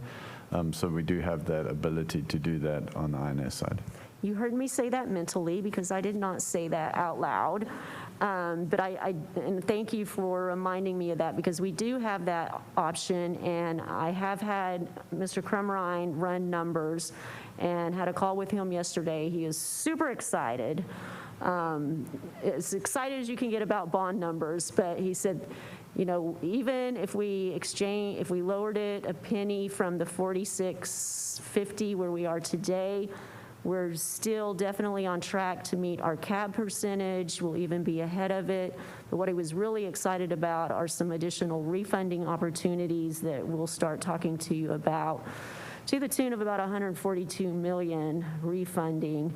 And that will additionally help our CAB percentage and our total debt cost. And so he had absolutely no concerns about exchanging a penny. We've got plenty of excess collections to help defease debt and continue that program without it being impacted by this. So you do have the option of exchanging 1 penny or even the whole 2 pennies. He doesn't like the 2 pennies, but he's in favor of the 1 penny. All right, so then He's not in favor of us He would not want to lower the INS rate by 2 pennies. Okay, but 2 pennies, but 1 penny for 1 penny INS. is Okay, great. just making sure I was Yes. following you. Okay, then the question is, do we budget payroll at less than 100%? And you'll see in the assumptions that we're recommending budgeting at 99%. And then we talked about increasing the revenue budget because we always get more revenues than we originally planned for. I did point out the concerns about that. It is a legislative year, but you heard Kobe say the revenue estimate from the comptroller is a lot rosier than what we were expecting last month. There is the uncertainty about student growth, but again, if we use a lower student growth number, we have the potential to see more students, which would increase the revenues. And again, revenues consistently outperform original estimates. And then another adjustment to the assumptions traditionally, and I'm not sure how many years this has been happening, but the board has allocated an additional $1 million to the health insurance fund to help with premium costs and not passing those increases on to employees. We would still fund $350 a month per employee that is on the plan, and $350 a month for employees that opt out of the insurance. This proposal would just eliminate that additional $1 million contribution. We feel like the plan is ending 2020 strong. The fund balance is good. And the fund can sustain that reduction for 1 year. When you say sustain, though, what does, I will be curious in knowing what that means to an employee out-of-pocket expenses for their premium. Because during COVID recovery, we're not in the recovery part, I would say right now, we're still in the height. I just don't want to, I'm very concerned about anything that would impact their health care. And I believe we have a call on that tomorrow, so. Okay. But we have been looking at the health fund very closely. And then finally, budget cuts. So we know we're going to have to do some reduction regardless of the assumptions used. Another option is to not, if you're going to cut $8 million in positions, do you give raises? So we are saying that we would want to start the assumptions with a 2% raise, but that's a proposal that we could bring to you in the future if we felt that was not justified. Cutting programs, reducing existing staff. So those are the budget cuts that we would be looking at. So this is an excerpt of the document that you would actually be approving. And so again, the student enrollment number is the first big rock to determine. And so I've shown you using PASA's moderate growth, as we have traditionally done, with the 43,951 versus a recommended growth percentage of 3% and 41,749. The next line is the new assumption that we've not used before, and that's the budget parameter of 3.5%. And then this next group, we're not changing anything here. Overall pay increase of 2%, budget for tax collections at 99%, and then a projected growth of 3%. In my survey, a lot of our surrounding districts are seeing growth much above 3% and are banking on double-digit growth. So we did receive preliminary estimates from Travis County that 7% growth is what they're forecasting. We haven't heard from Williamson County yet, but 3% should be attainable. And then we get to the next section of this document, and this is where the changes are. So if we use the lower student enrollment number, we automatically reduce staffing because we would be overstaffed based at our current levels. And so these first two line items would be done through attrition, reducing staff to what we need to serve the 41,749 students. And then you can see we are building in the additional startup cost for Tarvin. And in the next section, this is where we're making some adjustments. So we are leaving in the $1 million for pay study adjustments. This is where HR looks at a specific group of employees each year and adjusts pay to market. So if we're going to build the assumptions with the raise, then we would need to do this additional increase to a small group of individuals. The new position request, this is outside of just staffing formulas. So departments, even campuses, typically request new positions based on need. We've always started with about $1 million in this area. We're reducing that to $350,000, and then there could be a proposal later in the spring that we say we're not going to add any new positions, but until we have more conversations, we're not ready to eliminate that completely. We have eliminated the $1 million increase in the contribution to health insurance and are recommending that we don't do the 2 pennies for the major maintenance. And then the other two that we discussed previously, if we budget payroll at 99%, that's a $2 million reduction to the budget. And then if we increase the overall revenue projections, we're using $4 million at this time. Oh, I don't know what I did. Okay. So what does all of this look like if we use those assumptions that we're recommending? So I've got two of these in here for you. Again, both of these models are using the 3.5% budget parameter and an enrollment of 41,749. Using the traditional assumptions before any of the changes that I just mentioned, we have the $38 million deficit, 12.5 would be allowable, so I've got to find $25.6 million to trim. So below there you see the numbers that we just talked about using one disaster penny. So we would fund major maintenance differently so we can add $5.2 million back. If we took a disaster penny, that would generate us another $5.1 million. The payroll savings and increasing the revenue budget, and then the health insurance change. So all of those factored in, that $25 million gets whittled down to $8 million. So I still have $8 million to trim in order to meet that budget parameter to get us to a deficit of $12 million. And then just to give you some perspective, at $62,000 in FTE with benefits and everything, that is about 134 positions that we would need to cut. Then the next model uses 2 of the disaster penny, so everything else stays the same, but you can see the value of that penny reduces the deficit to $3 million. Out of a $360 million budget, that seems pretty simple. That's why I say 2 pennies makes my life easy. But it's still 52 FTEs. That's nothing to sneeze at, but it's a smaller elephant to bite. Both of these assumptions allow you to give raises to existing staff, but the 2 pennies minimizes the cuts that are needed.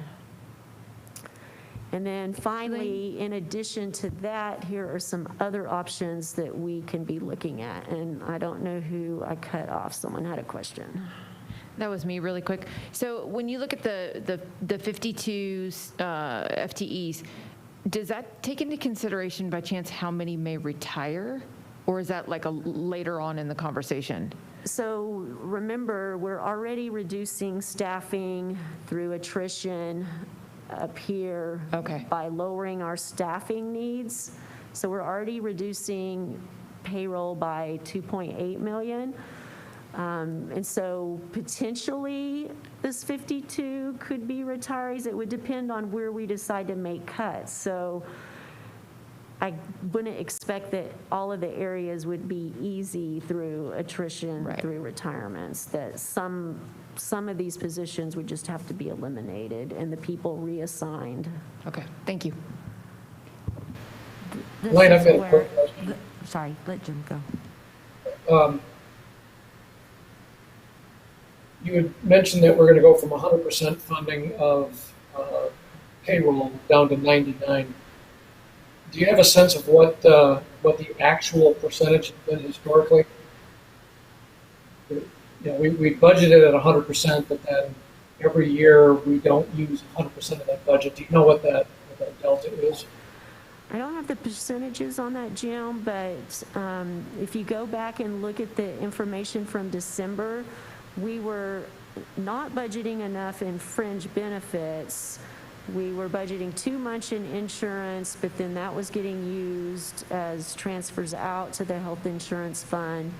We had some savings in actual salaries, but again, fringes were under budget. So we feel comfortable with a $2 million reduction because we've already started whittling down some areas that are consistently over budgeted. So 98%, I don't remember what that number was, but that was a little bit outside of our comfort zone. So 2 million, we feel comfortable reducing the payroll budget by. Anything more than that, we're going to start getting a little nervous that we'll either have to reduce the number of contingencies that we carry or really monitor the payroll budget throughout the year. Got it. And the reason I was asking is that an area where we might be able to see some additional savings at the end of the budget, like we traditionally a little built-in buffer there, but your point makes sense, so thank you.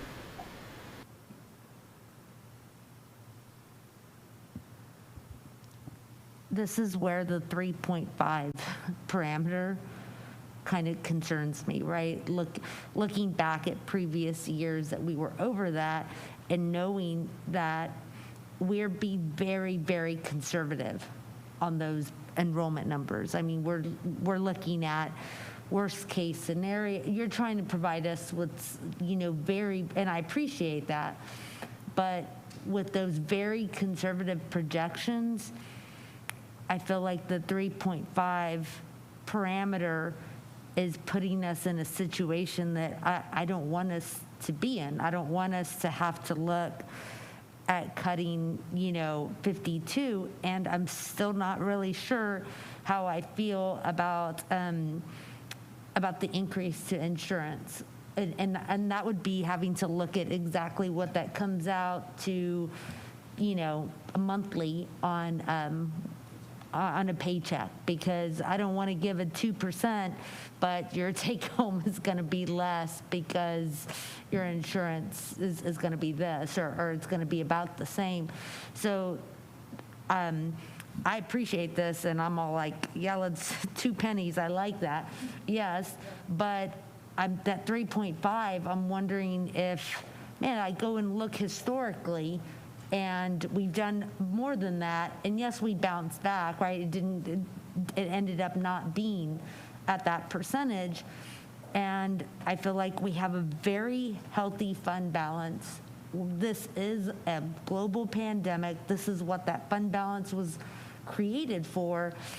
And we're using worst case scenario numbers on that. So I'm a little worried about 3.5. Again, it was just a place to start. It's the board's prerogative. If you want to increase that, that is completely doable. I just didn't want to overstep. I think what I like about the discussion on a percentage of the deficit of a percent of a revenue is it does offer some type of number. So when you say, oh, we've got a $30 million deficit or $20 million deficit, it's like, ooh, that's a lot. Well, what is it a lot? What is it? I mean, do we normally do that? How much do we go over? How much do we bounce back? When we have a percentage, it gives us all a frame of reference. So I find value in entertaining the dialogue. But when I look at how we're going to arrive at the number, I'm not confident in the why behind 3.5. So for me right now, what I'm doing is looking at the slide to the budget parameters applied to last budgets. It makes sense to me. I'd say a 5% number was one of those numbers that we did, and we still ended up with money in the fund balance, and it wasn't a deficit budget, if I'm correct. Or was it the 6.34 in 2016? There it is. I believe it was 17-18 that you actually dipped into fund balance by a small amount, and that was also the year where your deficit was small. That was the year that budget was more accurate than it's ever been. So some years we can get it accurate, and some years it's not then. Yeah, I still don't really know exactly what happened in that year that everything was on track. So I'm okay with entertaining the thought of a deficit percentage, but I don't understand. I can't figure out the why between the 3.5, and I'm not.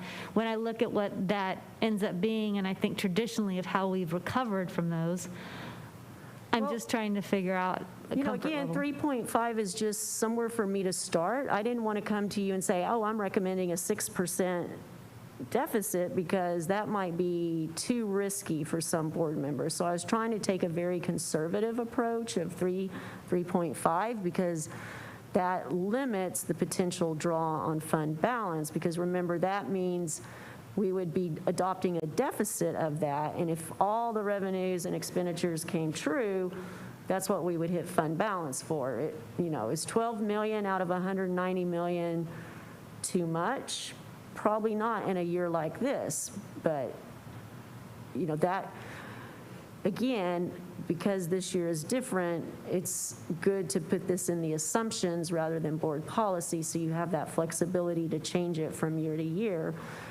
So 3.5 was just, this is where I'm going to start to drive the conversation, because I could have a board member that says, well, that's too much, I want 2%. And so that's the dialogue that needs to happen between now and the 28th when we actually approve a number. On it. Elaine, could I phone a friend? And I'm curious, because Alexis, I know we've been talking about different budget numbers, and I'm curious your why, or what are things you look at when you're choosing your why behind a deficit percentage? If you have a favorite number, let us know, but what's the why, or what are the things you're looking at in the background? I'm doing a lot of processing as these are being presented, and you see the ramifications, right? But, we're still projecting a 3% enrollment growth, right? Which we did not see this year. And so that's still a hopeful projection, right? And so it's like, it's that tricky fine line, like, where do we land? And I don't know enough about disaster pennies, but what that's a tax increase that we have to vote on, right? For our residents, or not? If you do 1 penny and you lower the INS, then it would not be an increase. If you do 2 pennies and you only lower INS by 1, then it would be an increase. Or if you do a disaster penny and you don't touch INS, it's a potential tax increase. Okay. And again, that's not voted on until August or September. Right. But I need some direction if there's any appetite for that or not, because that's $5 or $10 million more I've got to cut somewhere. Right. So Elaine, then if I can get the directions, we've got the penny direction, that's a discussion, and whether 1 penny or 2 penny. Another thought is the enrollment, which is another one we've talked about, is what is the enrollment number. And then the other direction is the deficit percentage. Are those the 3 kind of areas you're looking for direction on? Well, and I want to, since you phoned a friend, I mean, on page 18, if you go back, you know, I was trying to wait till we got closer to the end, but we put in there $3.5 million in bond savings, right, as a line item. And that goes back to our transparency conversation that we had with our community about reusing bonds, right? And so we said these bonds are spent for this, and if we're not very clear that we're saying, okay, now we're taking from that bond savings and plugging it in here, I don't know if we're talking about 2007 bond money or if we're talking about 2017. Those bonds are also drafted very different when the public voted on them. Do you know which one it is, or? It would most likely be the 17, because remember, we're using the excess cash from '07 to start paying Tarvin, and we're going to have quite a bit of savings from Larkspur, because again, it was funded from other bond funds, and so I think that's also a conversation that needs to be transparent in front of our community, you know, that we're saying we're taking these bond savings, we made these promises, this is what the bond money will be used for, but we realized savings, and so now we're plugging it in here because we feel like we're in a bind, in a weird year. And I get we're in a pandemic, I get those are weird things, but major maintenance is planned and allotted for, so I don't know, I'm struggling on a couple of these points where it's like, I don't want to cut teachers. I think I was very adamant about that in that conversation before, you know, setting us up for kind of surviving this pandemic experience. So those are some of my concerns. I understand where you're coming from, but I think we need to be a little careful about what we promised voters when they approve bonds, because those, and we'll go back and look at the language very carefully, obviously, but for the most part, you know, we're lining out that we're using that money for facilities needs in the district to serve our students. So these are still facilities needs in our district to serve our students, and that money can be very appropriately spent that way. I agree with the transparency piece, and we're going to talk about Bond Oversight Committee in a little bit, and that's exactly the purpose of that committee, is to make sure that we run these ideas by them. We're trying to make sure that we get the order of all of this conversation right. In other words, we've got to bring these ideas to the board, really understand what the board's temperature is towards some of these ideas, and then we've got to run them by the community and bring them back to the board for approval. So you have full control of all these decisions. The important part is to understand how the two interact with each other, because we have this opportunity this year to really make sure that we don't cut programs and people unnecessarily, and use some of these temporary tools to get through what is some very challenging times, and still come out at the end with very strong financial position on both the M&O and the INS side. So we're just trying to make sure that we are exactly what you say, transparent about here's all the opportunities that we have to solve these very complex problems. And we want to make sure we lay all those out very carefully, that everybody understands what they are before we start to pick and choose how we're going to put all this together. What we're looking for tonight and what Elaine really needs is a starting point. So these conversations are going to get denser as we go through the spring. And of course, then we'll bring you final recommendations in late April and May, so that you can approve the budget in June. But we do need a starting point in the very near future. Alexis, when you were talking about the bond saving in 2017, I was thinking some of the same thing because we just want to be transparent with that. But I think that's really where that bond oversight committee comes in, because as that bond oversight committee sits there and goes through these items that are all on this line, basically, and I'm looking at Jimmy because I'm thinking about these different major maintenance projects, but that bond oversight looking and saying, yes, this was something that we feel is in the spirit of what we talked about and the scope of the major maintenance that we were, as a community, and then moving them towards there. I think that, that I would feel fine about that. I keep coming back to, and I appreciate like you starting with that 3.5 because we need to start somewhere, right? And I appreciate looking at like, okay, at 3.5, with these assumptions, this is going to get us with a reduction in payroll of 52 and no increase to insurance. So this helps me a lot to visually say, okay, I don't think I'm okay with 3.5. But I don't know if there's parameters or other things we can put in place. I realize that year to year, we can't say our process is going to be to take, 5% or 4.5% from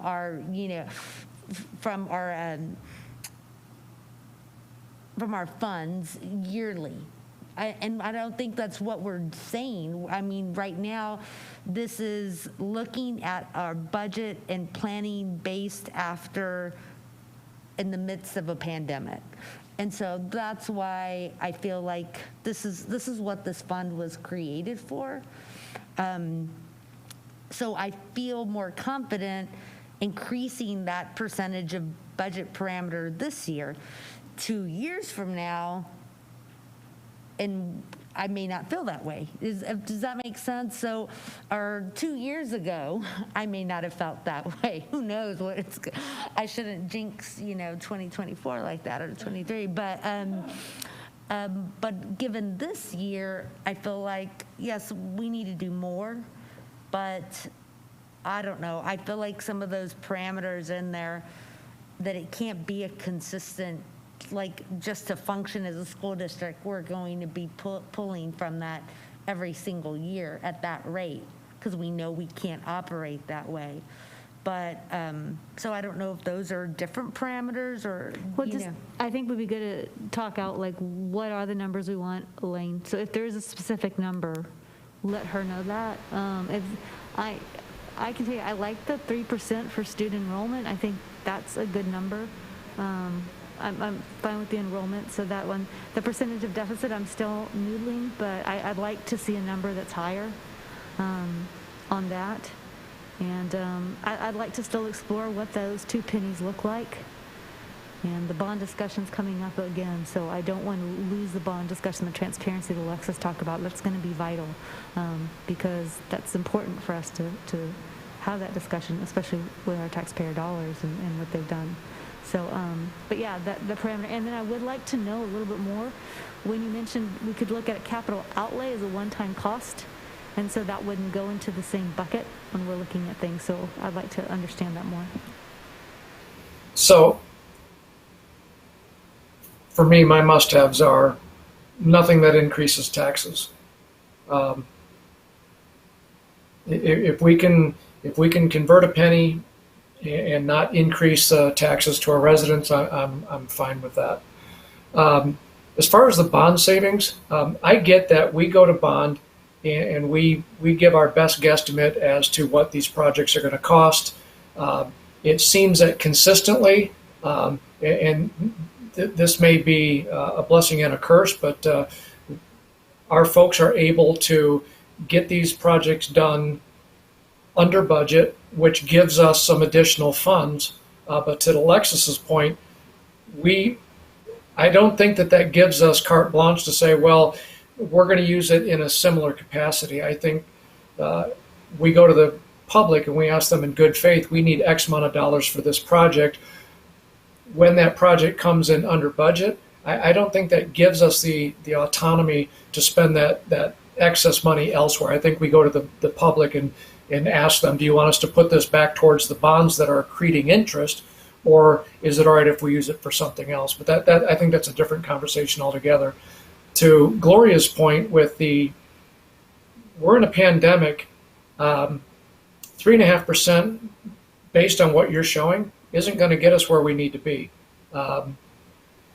So for this year, if we have to dip into our fund balance because this is a global pandemic, that is an easier conversation to have with the community, so long as we're not just kicking some can down the road that's going to come back and bite us in a couple of years, right? So I don't envy your position in what you're trying to accomplish. Like, but you're doing it. I mean, I love this presentation. I love that you're trying to give us a starting point. The point that you don't want to come in too over the top with, well, it's going to be 7% this year, and have to answer some questions. I understand that and I appreciate that. I think 3.5% is too low.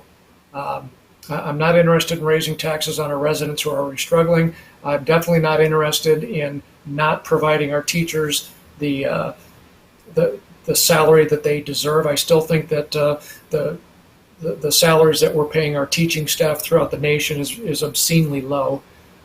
So I don't want to impact that. I want to make sure that we're not coming after their health premiums. If we have to go into our fund balance this year, and maybe if it bleeds into next year, I get that. I think long term, we are doing good. We are good stewards of the taxpayer dollars. So, to Gloria's point, that's what that fund balance is for, right? So, if we can get that percentage of budget higher, I'm a fan. Jim, can I ask you a question that might help Elaine? It's because I have the same thought. So we talked about 2 pennies. We can only convert one of those pennies to not increase taxes, correct? You can swap 2, but you may not meet your cap. Right. Your CAD percentage by 25 that you have targeted by swapping 2, because remember, we're over levying to pay down debt, and so we have the capacity to lower the INS rate for a year. It just impacts the other plan. So then we know for sure we can do 1, right? We can swap 1, but that's only with 1 penny, Jim. So then that other 5 million, would you rather, instead of taking the 2 pennies, would you feel more comfortable taking an additional 5 million from our fund balance to make up for that second penny that we wouldn't be taking? Absolutely. Just want to, just be clear on that, because okay. and I'm okay with that too, Jim, but just wanted to verbalize that conversation out loud. Yeah, no, I appreciate that. I appreciate that greater level of clarity on where we're going with that. We can swap the 1 penny and still allow ourselves to hit our 2025 CAB goal. We're in a global pandemic. That is why we have $190 million in the fund balance, and that is to absorb the impact of unforeseen circumstances. And quite honestly, I don't know that we're anywhere close to the end of this pandemic with the numbers and the way they're going. So I very much appreciate the work that's been done. I'd like to see a higher percentage of the budget, and if we have to take an extra $5 million out of the fund balance to prevent us from not meeting the goal of the CAB, but also making sure that we're not raising the taxes. Because remember, we are already, and we have been for several years, over levying. If we're doing that and then we go back and ask the residents for a tax increase, I absolutely will not support that. All right. Any other details for Elaine for she? And we're talking these out here. It was kind of like core beliefs. we can go home, we start looking at the numbers and going, no, oh, I'm sorry, this is what I want. First of all, if you go home and you decide, oh, I liked the 3.5, please tell Elaine. Or if you go look at it and you decide, no, here's the number I liked 5, I like 6, whatever it is, please get that to Elaine. But this is us just talking to give her some focus, to bring something back to us kind of based on these conversations. So we're not holding you to it, but let's give her some direction too. That's just not a wild shot in the dark, I guess. Yeah, and absolutely. I can't stress this enough, Elaine, that this is not in any way saying we don't like what you're doing here. Very much appreciate the effort that's gone into this. It is a starting point, right? And what I'm hearing from my fellow board members is we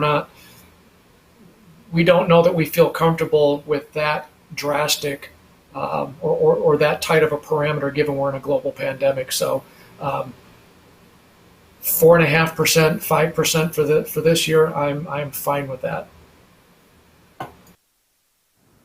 Elaine, can I ask, what does a second penny swap look like per taxpayer?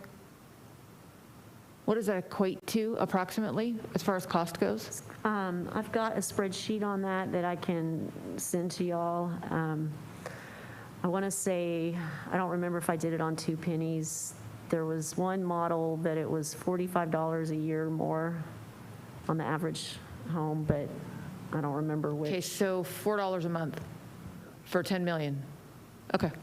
Again, I don't hold me to that. I don't remember if that was on the 1 penny or the 2 pennies, but I've got a spreadsheet that shows all of the different tax scenarios and what the impact would be, and we can put that in the information for next meeting.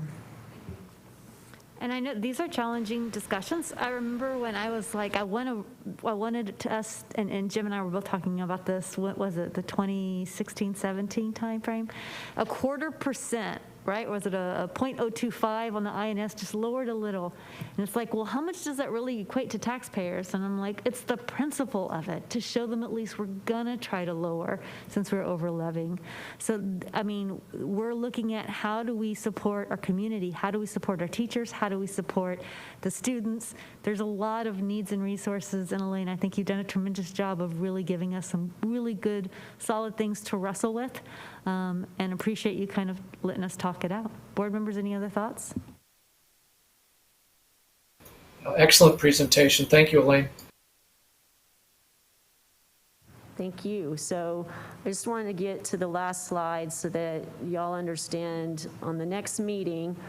Right now, the assumptions are the proposed assumptions would be using the lower enrollment number, including raises of 2%, no increase to health insurance funding, budgeting to open Tarvin, revising our budgeting practices, funding major maintenance with the bond savings, and using 2 disaster pennies. So next meeting, we'll need to vote on these. And so I've gotten some direction as far as the things to modify and bring forward to you, but we will need a unanimous vote on this for us to get started. Elaine, we heard the increase on insurance funding discussion tonight. We also heard a little bit about the concern on funding 2022 major maintenance with bond savings and using 2 disaster pennies, whether it's 1 or 2 or what that is. So I guess you can also follow up maybe, I don't know if you want to follow up in a Friday memo or if it's one-on-one conversations to help drive that to a little bit better place. And you said you need a unanimous decision? No, I don't. I just need some direction. Yeah. And I'll run the budget parameter on 5 or 6% and see what the implications are that. But we're still going to have to make some changes. That's not going to solve all the problems. All right. Any other questions? It's hard work, and I wouldn't want to do it with anybody but you guys. So thank you. Oh, yes, I wouldn't want to do it anywhere. All right, we'll move on to 7C3, the 10-year capital renewal plan discussion.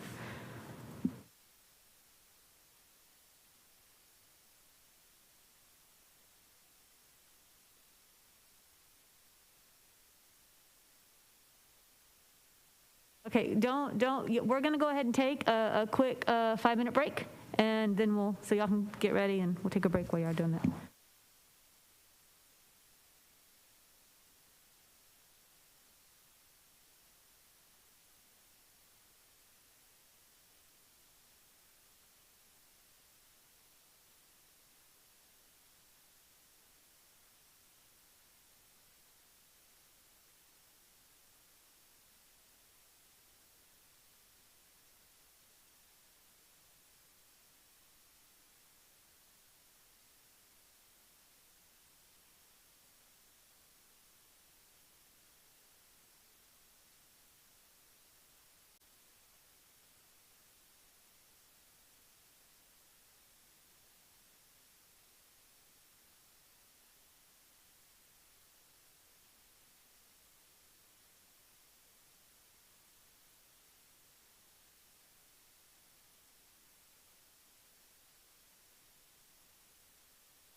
right, board members.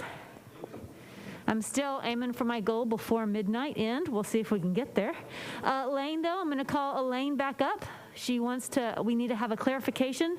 Elaine, thank you so much for joining us again back on our item 7C2, the proposed 2021-2022 budget assumptions. Here I am like a bad penny coming back. All right, all these pennies are just making my head spin. So I want to clarify that in the revenue models that we're using for next year, we are building in that golden penny that we did not get this year. Our current tax rate is $1.4184. The compression for next year right now is not projected to compress as much because the state is using a lower statewide value growth than they've been using in the past. Last year they used 4%, I believe, and this year it's like a point something percent. So today our compression on the M&O side goes from 91.34 cents to 0.9090 cent. When we have our tier 2 pennies and then that golden penny, our M&O tax rate actually goes up slightly. Our plan to lower the INS by 1/4, the overall tax rate without any consideration to disaster pennies, we're looking at a 0.0031 cent increase to the total tax rate on today's numbers. So that would be a small increase no matter what we did with disaster pennies if the board approved this golden penny. That's $11 a year on the annual, on the average home value. If we swap a disaster penny with the INS, we would not lower the quarter, so we wouldn't go from 4650 to 4625. We would go from 4650 to 4550. So if you did the golden penny and the disaster penny and swapped one on the INS side, the total tax rate goes to $1.4240, which is 0.0056 cents more than the current tax rate, which is $19 a year to the average tax value. So don't worry about memorizing these numbers. I will get you this analysis to show you, but I wanted to clarify that we've been building the revenues with that golden penny that we did not take this year, and the tax compression is not as great right now as it was last year. Will you send us that in a Yes. Friday memo? Great. Yes. Thank you. Thank you for the All right, clarification. this penny's going back. All right. All right, we now have item 7C3, the 10-year capital renewal plan discussion. Well, good evening, Madam President and members of the board, Dr. Gearing. We're here tonight to present the 2021 capital renewal plan. Since we've got some money now to spend, we're going to make sure we use it wisely. Just to give you a little history, Leander has approximately 1,802 acres of grass fields and athletic fields, 146 acres of roofs, and over 7.3 million square feet of enclosed space that we maintain. The major maintenance plan was created to replace equipment, building components, and site features to promote proper maintenance and avoid untimely failures.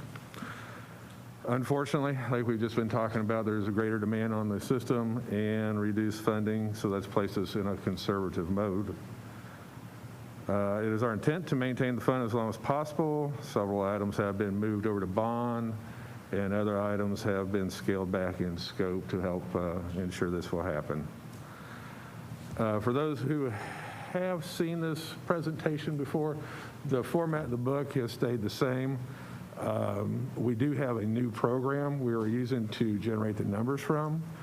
Like any off-the-shelf program, it has some good features and other features that could be improved upon. One of the features is the reporting, and this year, like we have in the past, we've had to have the help of Marty O'Neill pull the numbers together and take the raw numbers and create our book that you have in front of you there.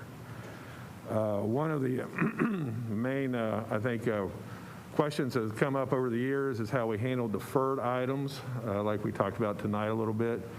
The new program still does not handle deferred items like we'd like it to. So what you're seeing in the book, again, with the help of Marty, we've merged them in at the very end when we put the book together so you can see them relatively to the year that we're deferring them at, not to. But with that, we'll get going. Looking out in the future, this is what we have forecast. This year is $4,194,640, running all the way up for the next 10 years at $55,072,714. These are just some highlights. We have a lot of stuff, a lot of items going on this year. These are just some highlights. It's in your book of what each campus is getting. We are resurfacing the track at Canyon Ridge Middle School, repainting the corridors, NPR, cafeteria, West Side, Parkside Elementaries, repainting the corridors, gyms, and cafeteria at Rouse High School. And we have some roof repair replacements at the ancillary buildings at Grandview Hills, and multiple restriping projects for safety and curbs as required by fire code and at various locations. Again, please refer to the book for the 10-year portion of it. It's very detailed for every campus. And again, as a reminder, these are just placeholders, as we were talking about, the deferred. Just a brief, maybe this will help, but just a brief explanation of the process. My staff goes out once a year, and they go to the campuses with the list we have for that current plan, and they determine, make assessments of it, bring that assessment back to us so we can talk and discuss it.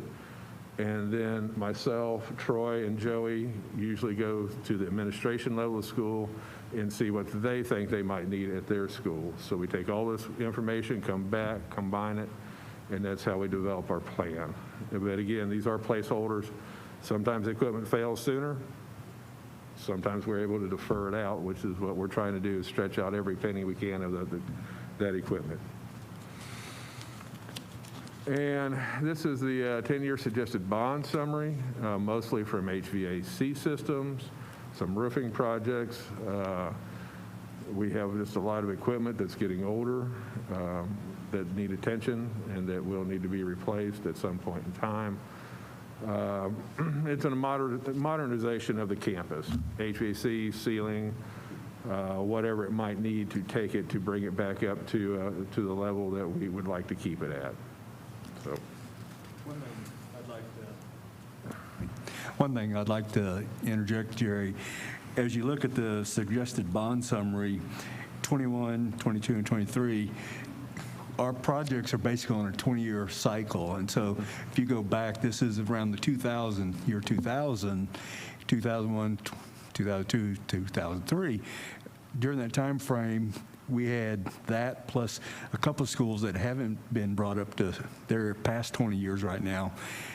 We have 9 schools that are now in this window of HVAC projects. And so when you look at those projects, they're quite expensive because you're doing painting, carpet, lights, modernization, as Jerry mentioned. So that's why you see big numbers starting to show up in our 10-year bond summary. You've got a lot of projects that are coming back around for the first time that have to be modernized. And so that's something that's going to have to be picked up when we start talking future bonds.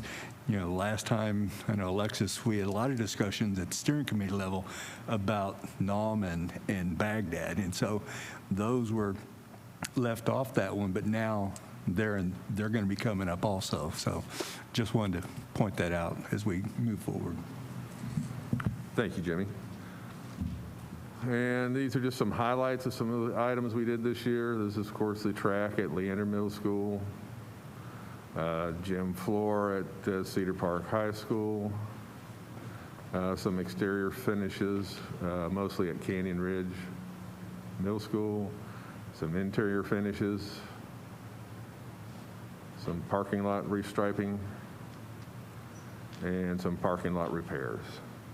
So, anyway, that is our presentation, and now I'll open it up for discussion.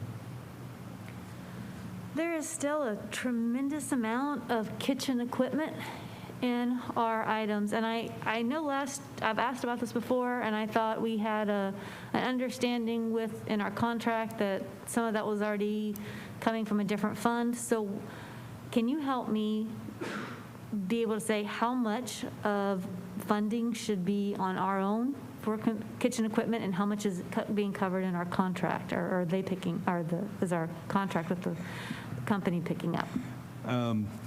COVID has hit C&S Food Service extremely hard, and that's, with their fund balance, it's taken a hit also because of their participation's a lot lower. So one thing last year when we went into the projects, they weren't able to fund the projects last summer, and so those were put on hold. And so we've been working through, until we get out of COVID and they get their operations back on full order, then that will allow us to start having them cover some of those costs again. That's the problem we have right now, is their fund balance is not strong enough to pick up these kind of expenses, and so we've included them here if they're needed.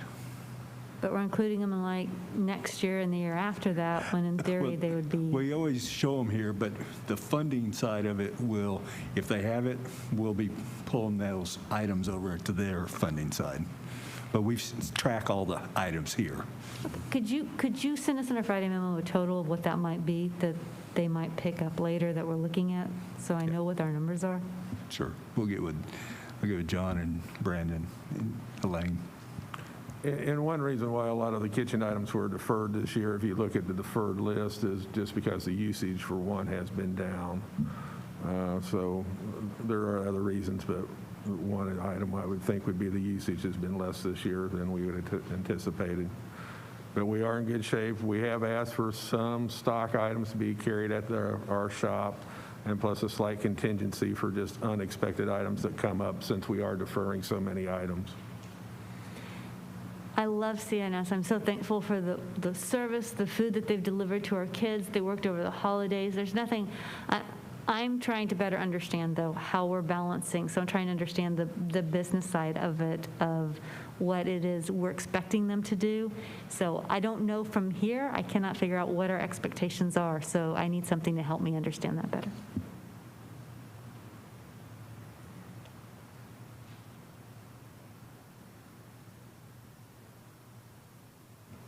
All right, there are no other questions? Thank you all so much. Okay, thank you. We'll move on to item 7C4. Bruce has been equipped with a special microphone. He's got props for us, visual aids, and all sorts of things set up. So we'll go ahead and move to that item. Thank you. And so since it's 10 till 11, we're going to try to lighten things up a little bit. And, well, it's not a light conversation, but we're certainly going to get up and try to let you visualize this a little bit. So I'm going to start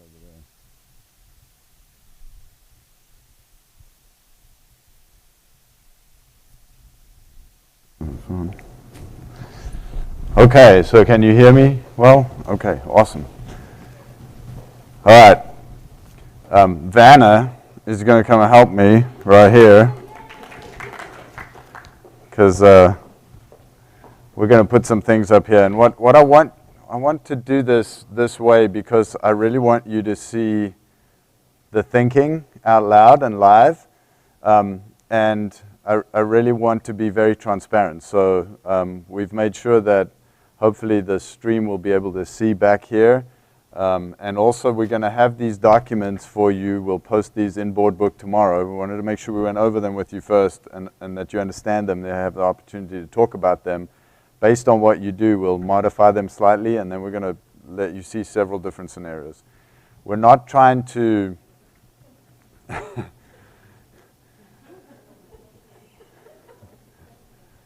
I want to make it very clear that we're not trying to put a solution in front of you. what we're trying to do is really open up the conversation. And Jimmy, after this, is going to talk about Bond Oversight Committee and the role of that committee and what they do and why they're so important, and then the Citizen Facilities Advisory Committee and why that is so important. And so all of these conversations, after we've had the conversation here, are going to go out to those community committees. They're going to be fleshed out. We want to put every idea on the table, and we want to make sure that we haven't not thought of something to solve the problems that we have. And then once everything is out on the table, then we'll start pushing things off the table and saying, we don't think that works and we don't think that works, but here's some good ideas that we need to talk about some more. Here are some ideas that really we like, and we're going to really flesh out and start to cost and do things like that. This is a long-range facility planning process. This is not necessarily a bond planning process, right? So we're going to talk about long-range facilities planning first. There are going to be bond discussions that have to happen inside of that conversation, and we'll get to that, but be patient with me. What I'm going to lay out first is the need that has been established by a demographer, by PASA. Now, we've already had a conversation tonight about we don't necessarily think that their number's going to realize immediately, but they are professionals and they are expert at what they do. And so we have to pay attention to what they're saying, because there is a possibility that that number will materialize even if it's at some later point. I want to point that out and show you what happens if certain things happen and if certain things don't happen. So what I'm starting with, don't panic, is just the information. We're going to go backwards, right? So we're going to start at the end over here, and we're going to work our way backwards. I'm going to do it by site. Most of these are campuses, because that's where the new construction and the money is going to be. And I'll point out how each one of those works. So we're going to start in 2026 with elementary school number 34. And there's 3 pieces out of every one of these facilities that has to go on the timeline. So if we want to open elementary 34 in 26, then that means that we have to start construction on that in 25, which means that we have to start the design work on that in 24, okay? And so then the same is going to be true for elementary number 33, which is going to have to open up in 25, and then we'll go through the same process of building it backwards. So I'm going to help Vanna because she's too slow. All right, so we're going to jump away from elementaries for a second because we're going to keep with our timeline. And so PASA is telling us that high school number 7 needs to open in 25. We need 2 years of construction for a high school, so the construction has to start not in 24, but in 23.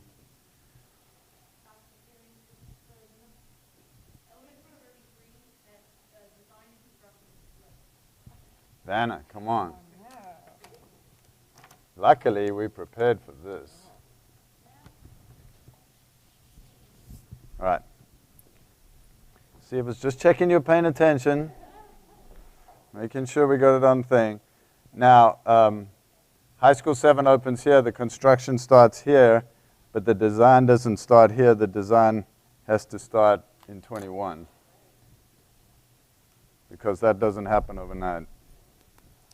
All right, so we're going to pick up elementary 32. And PASA has 32 opening in 2024, with design in 23. No, construction in 23, design in 22. We'll get there eventually. Jimmy's like holding his hand on the button. He's going, nope, wrong. I told him, you better watch and you better interrupt if I get it wrong, because I'm likely to get it wrong. All right, we're going to pick up middle school 10. And PASA has middle school 10 opening in 24, with construction starting in 22 because it takes 2 years for a middle school, and design starting in 21.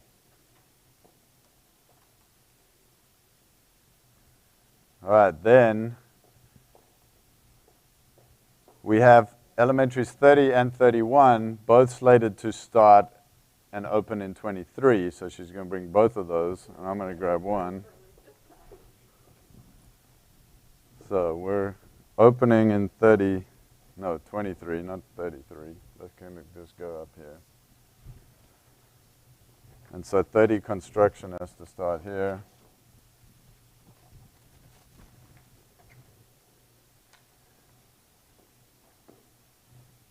And I don't know what happened to 30's design. Okay. 30's design is going to start in here too.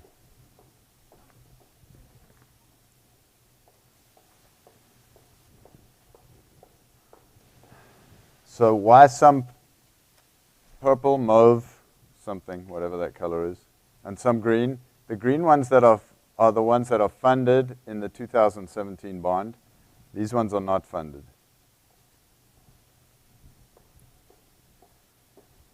Oh, what have I got left on the table? 29.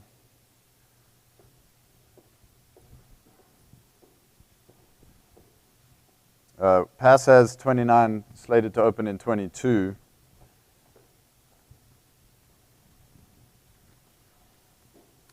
Which gets construction starting in 21, and design is already in motion.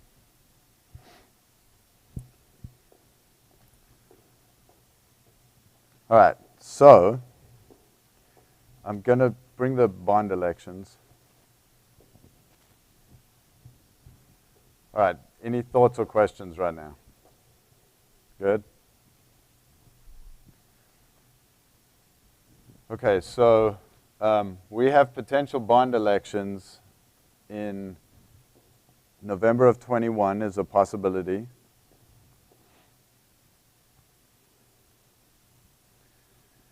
If we go on a 3-year cycle, then we'd need to go out again in November of 24. And if we go with the 4-year cycle, then we'd go out in November of 25.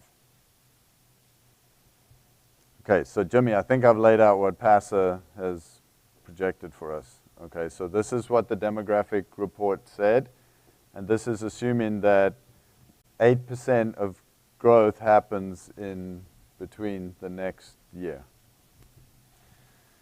So then we have to say, okay, so what are the possibilities now? So if the growth doesn't happen, like they say it's going to happen, so say 3% or less than 3% of kids show up, then the first thing that we're going to question perhaps is opening 29, right? And what can we do with that? Well, we can shift it a year, correct? And I can say I'm not going to, am I saying this right? So 28 is Tarvin. We're going to open Tarvin because it's under construction right now, and we don't want that building to stand empty. We have the kids to fill this building already. 29 will have been designed, but if the kids don't show up, then there's a chance that we could not start construction and we can push the opening of this to 23. So here's the dilemma. If the kids don't show up here, but they do come back either altogether or slowly over time, and by the time we get here, we have all of those kids back and the growth is back on track, then one of the things that's happened here is that we have now 3 elementary schools that we're opening in 1 year. And we just have to think about the pressure that that puts on the M&O budget in this particular year. And so I'm laying out options and opinions so that we can understand what might happen.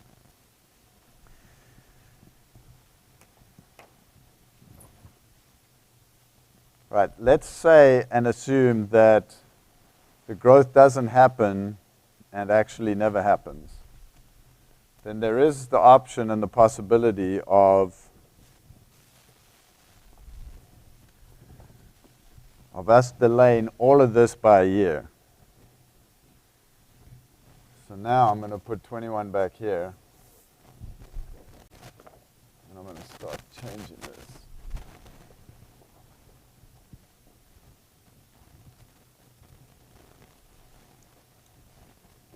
So I'm shifting your whole mindset down 1 year, right? We're pushing everything 1 year later.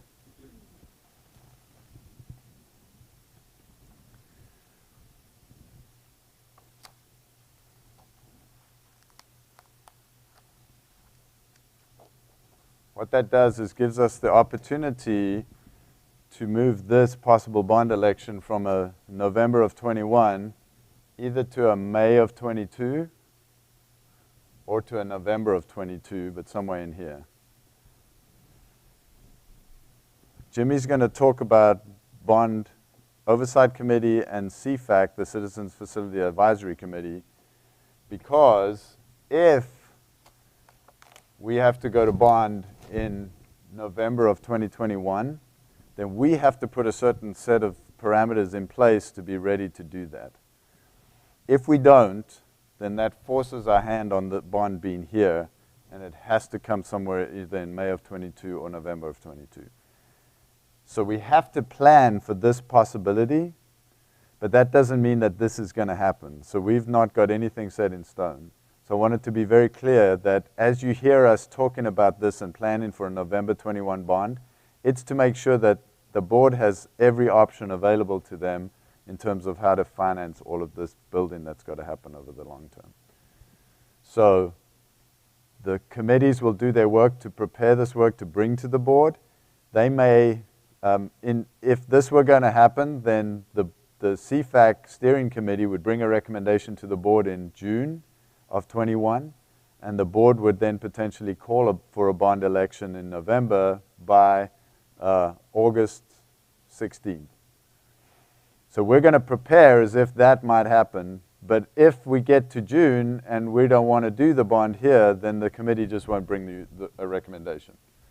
Or if they do bring you a recommendation and you decide as a board that we're not ready to do that and we want to put it off, then you don't have to ever call that bond election. And so you have all the options open to you. Does that make sense? Okay. All right, so what I want to point out is that, okay, next step.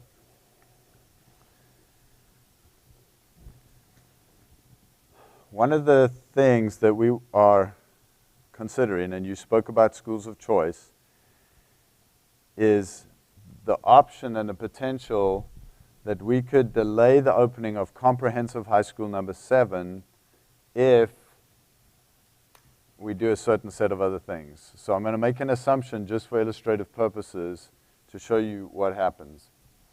So remember, if high school 7 has to open here, construction for high school 7 has to start here. That means the cost of high school 7 has to be inside of here. The cost of high school 7 is going to be somewhere in the $200 million range. If I take high school 7 and move it here, so I've shifted it 2 years. So remember, there might still be enough kids for high school 7 at this time in all our other high schools. So we have to do something about that. We have to have a high school solution of some kind, but it doesn't have to be comprehensive high school number 7. If I do that, then the construction of high school number 7 can move 2 years, and the design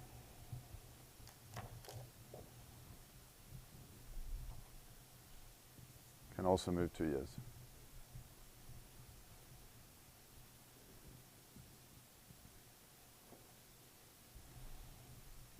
If we go to bond in May of 21,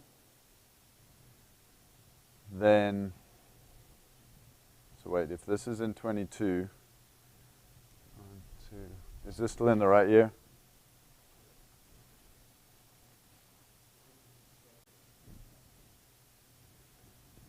So moving high school 7 2 years out moves the construction of high school 7 into the next bond. Does that make sense? This also has implications on high school number 8, which is not on this list because it's too far out. But we know it's out here somewhere, according to the demographer. And potentially what this does is pushes high school 8 off the table for right now, which is, remember, another $250 or $300 million by the time we get down here. So then what? Well, we still have this problem of we've got to have high school solution for our kids over here somewhere. So that's where your schools of choice come in. And so the opportunity comes for schools of choice to come in 23? 23 and 24. So we can have this one. So remember, these are smaller solutions for high schools. That's why there's 3 of them. It's good. And we've specifically labeled them schools of choice generically because that could mean a number of different things depending on what the community talks about and depending on what we decide together. It'll stay in 24 as well. We also have the option of starting to do schools of choice, depending on what we choose, without new physical facilities, by using either existing facilities or partnerships that we have and that we're exploring with ACC and some other entities. So we have the opportunity to start those as soon as 2021, well, as soon as August of 2021, without having to have new facilities. This has the potential to save us somewhere in the $100 million range over the length of this bond program, but not necessarily permanently over time, if that makes sense.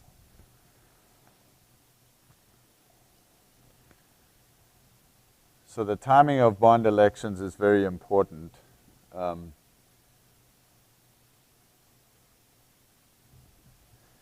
Okay, Jimmy, you got to help me now because I want to make sure I've got the timing of the bond elections right.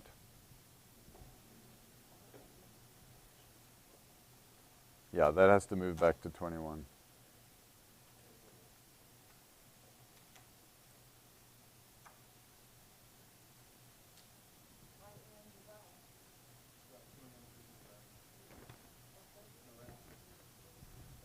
That's going to stay there.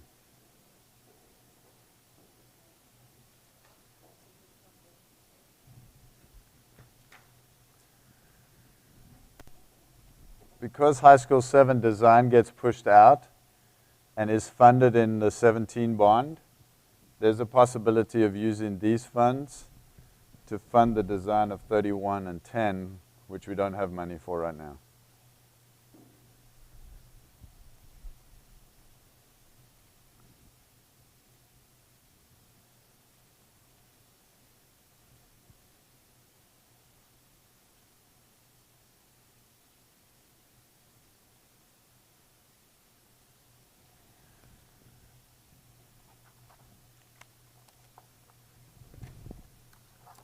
If this stays in November of 21, then it obviously pulls these 2 down.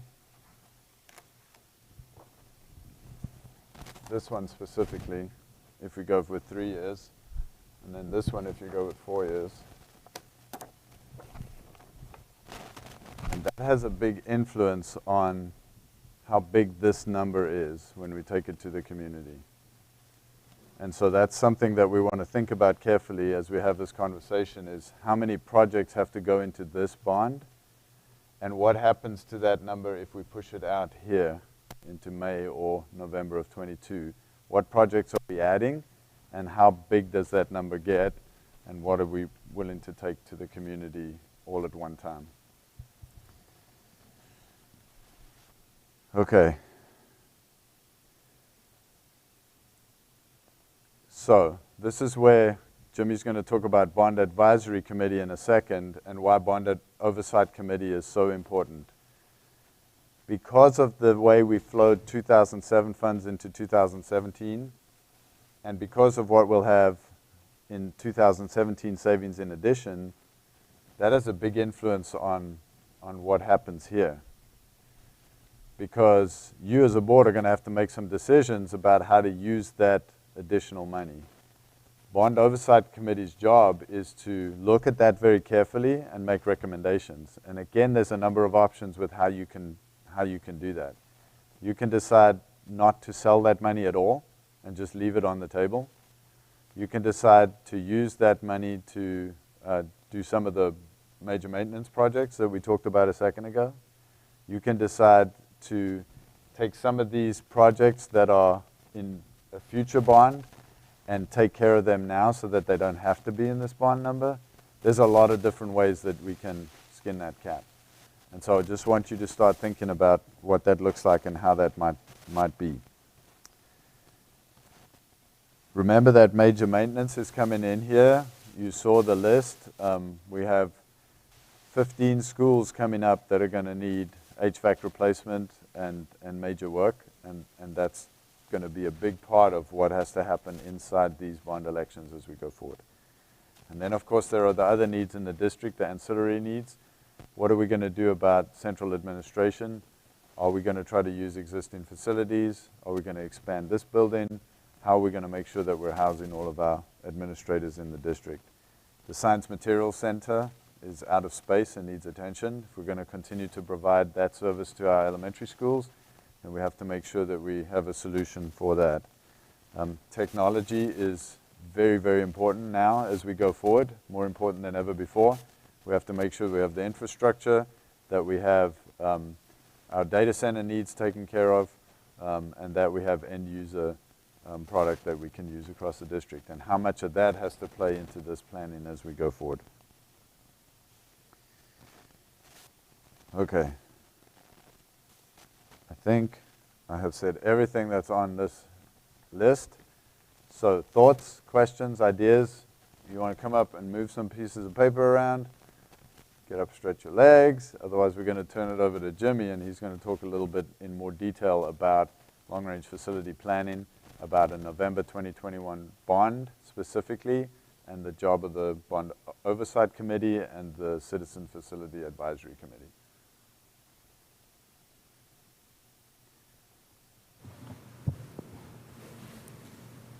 Just a question that I think board members have heard brought up before. I think these are all assuming certain design models in place, but there's been a question before about, are we building a building and then quickly outpacing growth? And I think that's mainly aimed at our elementary school. I don't know if that number changed by 100 or 200, if that would really change this overall structure, but if the board could get just some numbers on that as we continue these conversations. Yeah, it's a great question, and Jimmy actually has put that together already, and so he can send that to you. Here's a great example. So this elementary school is designed, Jimmy, to be at the ranch at Brushy Creek, correct? This is the one that's going to help to alleviate Aiken. And this depends on how we do our attendance zones that we're working on right now. So you've seen a model that's about to go out to the public. If we adopt a model like that, that keeps Aiken pretty full, and this is where the relief for that then comes. We know that this is going to open fairly near capacity, so one of the questions that Alexa's has been asking is, if we know this is going to open near capacity, what size do we need to build this particular school in order to accommodate the need that we're going to have over there? So that's another conversation that we have to have as a community and as a board, is how big do we want this particular school to be? I don't want to say elementary schools in general, because really that's not necessary, I don't think. There's a lot of our elementary schools that are at 850, and that some of these future ones that will be built at 850 because that's the right number educationally, and it makes sense for those sites. But there are some like this that we need to just look at a little more carefully and talk about a little bit more carefully, because it may be beneficial to open something like this designed to be larger than 850 students from the get-go, to avoid that overcrowding that might happen in that particular area. So that one at Ranch at Brushy Creek would actually relieve Rutledge and Reagan? Correct. Okay. As well as Aiken. Yeah. I don't know if this is the right question, but I guess for me, like, delaying the elementaries in the north side, what is that going to put us at capacity? Because I know like right now Jim Plain is filled, and I know there's a lot of growth in the north. I mean, my community alone has a 200 wait list just to get a new house. So I'm just wondering, like, what are we just going to like just suck it up for 2 years and just have, 3 elementaries at capacity? I guess That's the challenge, right? So if the growth comes at all near where the demographer says it's going to come, we have to be on track to open all of these schools in the order that we had them planned out. And I mean, you've seen, even just this year was the first year they suddenly said, we need both of these elementaries open in the same year. They've never said that before. And so, we have to just make sure that we understand, if we delay all of this by 1 year, that has the potential of us opening 3 elementary schools in a year if the growth comes. So the question is the growth going to come at all? And if it comes, when is it coming? The problem with delaying by a year, it does put us behind the 8 ball if the growth comes. If we plan to do it the way we had laid out with the elementary specifically, we can always design an elementary and not put it in construction and put it on the shelf for a year. The problem is once you start construction, you don't want to leave it empty if you can help it. So, that's where the gamble has to come, and we really have to talk about that as a community, and then as a board, that's going to be a really tough decision to make as to how do we step forward in this. But that's why we want to make sure that everybody understands the situation we're in and understands how we're going to attack it as we go forward, so that we have every option available to us and we can pull the trigger when we need to pull the trigger.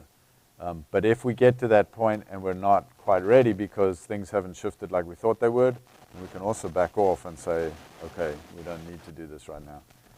The problem with planning is if I don't do the planning, I can't suddenly create it and make it happen. If I've done the planning, I can always say, we did the planning, but we don't need it right this second.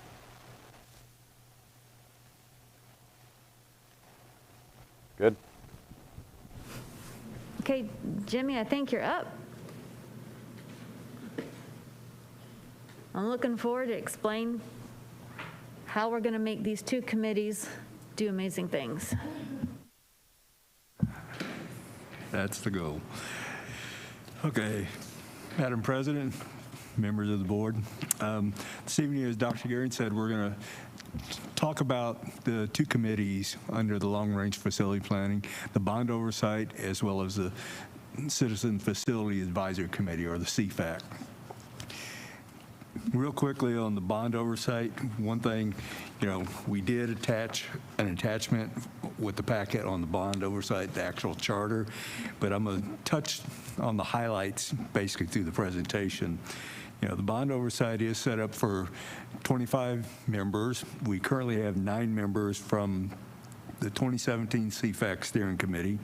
And then what we're looking for is to get 16 new members from if we move forward with the 2021 CFAC Steering Committee.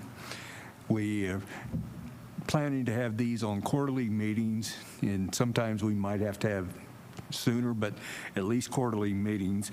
And then from now on, what we're saying is we're going to have meeting agendas that will be formally posted and minutes maintained. And of course, they'll be published on our website. And then their charge is basically look at project oversight. Is it on time? Is it on budget? They'll review financials. And then also, as Dr. Gearing mentioned, we'll look at, when we have unspent funds that are available and there's a need that arises, that would be discussed with the Bond Oversight Committee, and then if they have a recommendation, they'll bring forward to the board what their recommendation would be and what monies to use to do that project. It's really, as we say on the next page, their mission is to review the status of the capital projects, look at the financials, and then also the project schedules, and then the timeline of the bond projects. That's basically what we have done with the 2017 at this point. And then they also evaluate any proposed changes to the project schedules, if there's scope of work of the voter-approved bond program and also communicate to the board as necessary.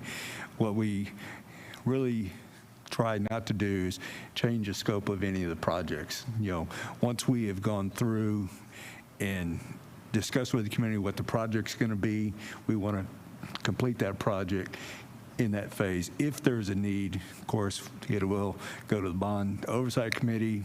We'll discuss it with them, with their recommendation, then of course it'd come back to you to approve that scope change, if there is a scope change. And of course, there are, within the board policy, there's change order policies within the, board policy that allows administration, the superintendent, to make change orders for items that basically you have urgent needs to keep the project moving. So we do have policies that allow that also. I don't know this time if you wanted to talk about I do want to mention on the charter, I did add some verbiage in there about replacing members, because as we move forward, if we have a CFAC available, then we want to try to pull those into the new mix with the existing bond oversight committees, which the existing members can help educate what the old bonds were about, and then also you have new members that were just part of the CFAC, and they can bring that history also, so we don't lose that history between the bond oversight committee members. If there wasn't a CFAC, then at that point, like if we don't move forward with CFAC this year, we need to go ahead and replace some of those members now, and then we would actually start getting 16 members assigned, going to the DWIC, PTAs, different organizations to get members, hopefully on our bond oversight committee. Jimmy, why would you, administration, go out that and not ask the board to give names for that? That's just how it was set up originally. It was for administration to do this. We're more than happy either way. I mean, the CFAC, the way with our growth, we're going to be doing CFACs every 3 or 4 years, and so we're going to be getting a stream of people to join. And we just want to make sure we get community members involved with it. I really like Alexis' idea of board members appointing community members to this steering committee, and if not on CFAC, then certainly I think we do go back to the board and ask them to help us replace members on the bond oversight committee.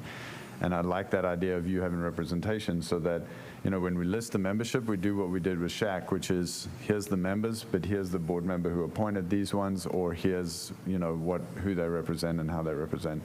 So we've asked for board members to submit 2 names for CFAC, and if we decide not to go forward with CFAC, then certainly we'll approach those same names for bond oversight committee to help fill that up, because I don't think 9 members is an adequate number on bond oversight committee to really do the work they need to do. Yeah, so, I think we should do CFAC, and I think it should be a standing committee, and I think, we each have a representation. And I don't know how, because I know serving on bond steering committee, we did have more people. It was a good number, equal, give you different flavor for each campus and what's going on in different parts of the district. But, you might lose some of that where a board doesn't feel represented. But just to overcome any concerns that we might have going forward, it's those permanent committees that are representative of us. There's an online app, like the cities do it, where it's an online application, right? And anybody can apply for that, and you can sit down, and those names are passed on to us, and we can sit down and meet with them and say, okay, this is who I'm picking.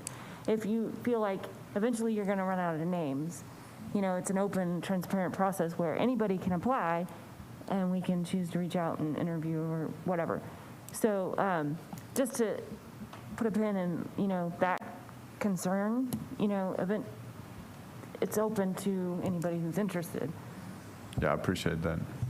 I guess for me, would we have, I don't want to say rules, but how can we ensure that we're getting equal representation across the district? Are we going to have, 4, 4, 4? What does that look like? So it's not all heavy from the north side or from the south side.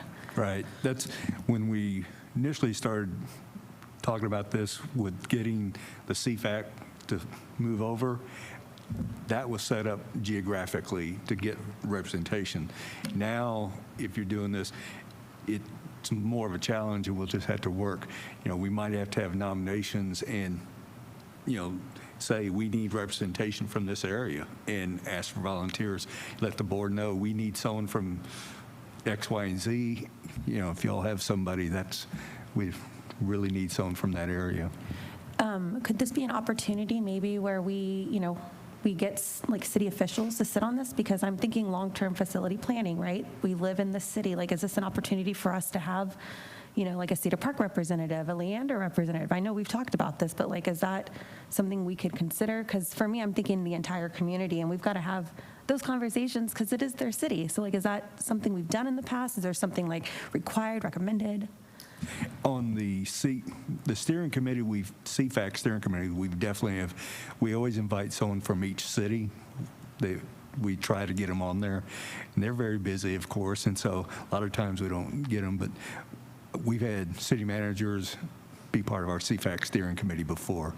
Getting them to commit to a 2-year, term on the bond oversight, that could be a challenge because of their schedules too. So let's, just because of the way the presentation, we'll look at the Bond Oversight Committee, and then we'll move into the CFAC Committee, if that works with everybody. So with the Bond Oversight Committee, when I'm looking at their duties and responsibilities, do you think the committee, I'm trying to gauge, is this a change from what the committee did? Is it a change that's on paper? If I went and asked the committee, would they think they did this in the last few times? Or is this a change that, do we need to put something else in writing? So I'm just trying to understand what it was and what it's going to be. These duties and responsibilities are the same as they were originally. And we actually, from the agendas that I've sent y'all, we gave them financial reports, and we went through, of course, the progress of we updated them on those, on all the projects, and then also the financials talked about the expenditures. And so this is, and of course, at the time we didn't have unspent bond funds, and so we weren't discussing that at the time. The charter, we did not review that annually. I think everybody was, working on just the projects at the time, and so. And I will say, number 6 is new. We did not formally post the agendas.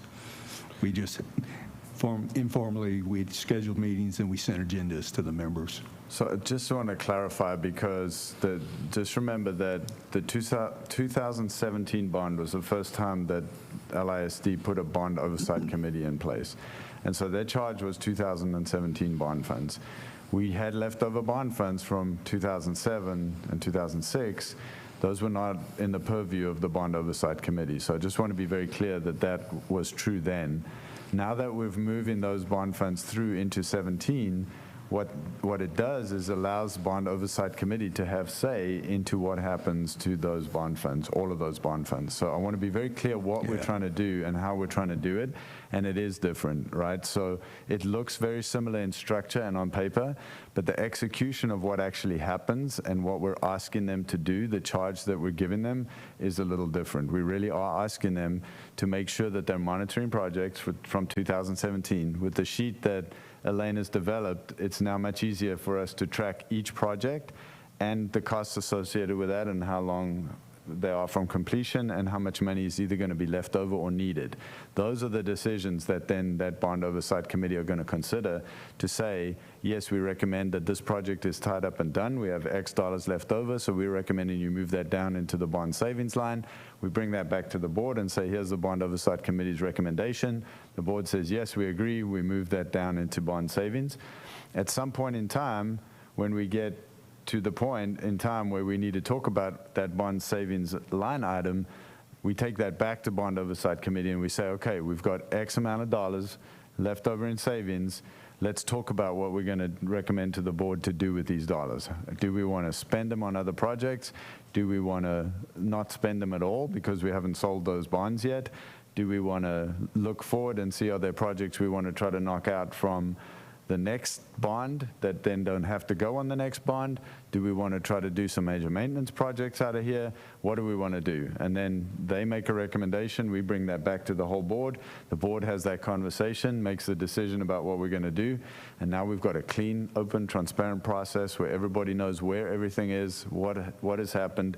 We've proved we don't have this problem of, did we do what we said we were going to do, because we've done all the projects, but we also have savings, and that's not unusual in a bond.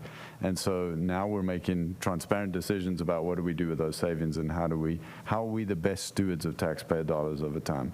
But everything's very clear, very transparent on the table.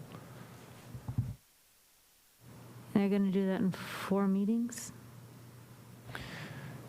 So that's what we put in the charter. That doesn't mean that that's how it has to happen. So it just depends. So they may need more meetings at a particular time of the year. And I think, Jimmy, I don't think that precludes us from calling additional meetings. No, it's a minimum of 4.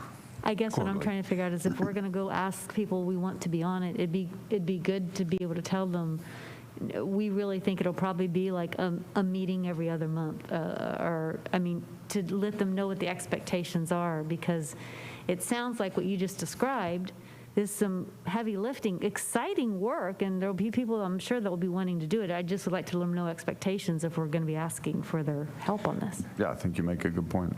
Yeah, and the quarterly part, I think, works well on looking at the expenditures and the project updates, because those go over a year, and so it's not, I think when we start talking about unspent bond funds, that's when you could go every other month or even monthly just to go through that process. And those are the times I think will be critical.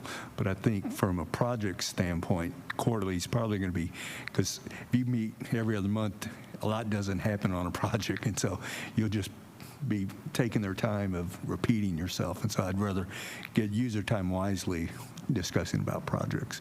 And Alexis, you were part of it. It'd be interesting how you thought from a timing, how that would work also. Well, I want to say, didn't we meet? We met more often, because we met more often, right? We met. No, okay, so I'm confusing. Bond steering committee? We're talking about the bond oversight. Yeah. I mean, I only got to do 1 meeting, and then I was elected, so. You were there a couple meetings. Yeah. So, but that time, yes, for that, just like a touch base on project updates, that's a great time frame. But when we did bond steering committee, we were meeting every other week, or? Yes, we'll get to talk about those, but yes, that's a lot more frequent. Well, let's go ahead and move on to them. If Anna has a question. I was just going to say I appreciate the posting the agenda in the minutes, because when I went to look at our Friday memo and I'm trying to get it, I have to know the whole picture to understand something, and so I'm going through and looking at the old agendas, and it's just like scribble, and I didn't fully understand what those meetings are about. So I appreciate that you guys are actually going to take minutes on this so we can review that and get a better understanding of what the committee is asking and needing and talking about.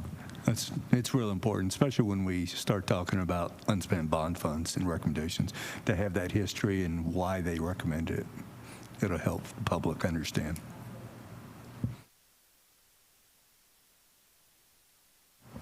Okay.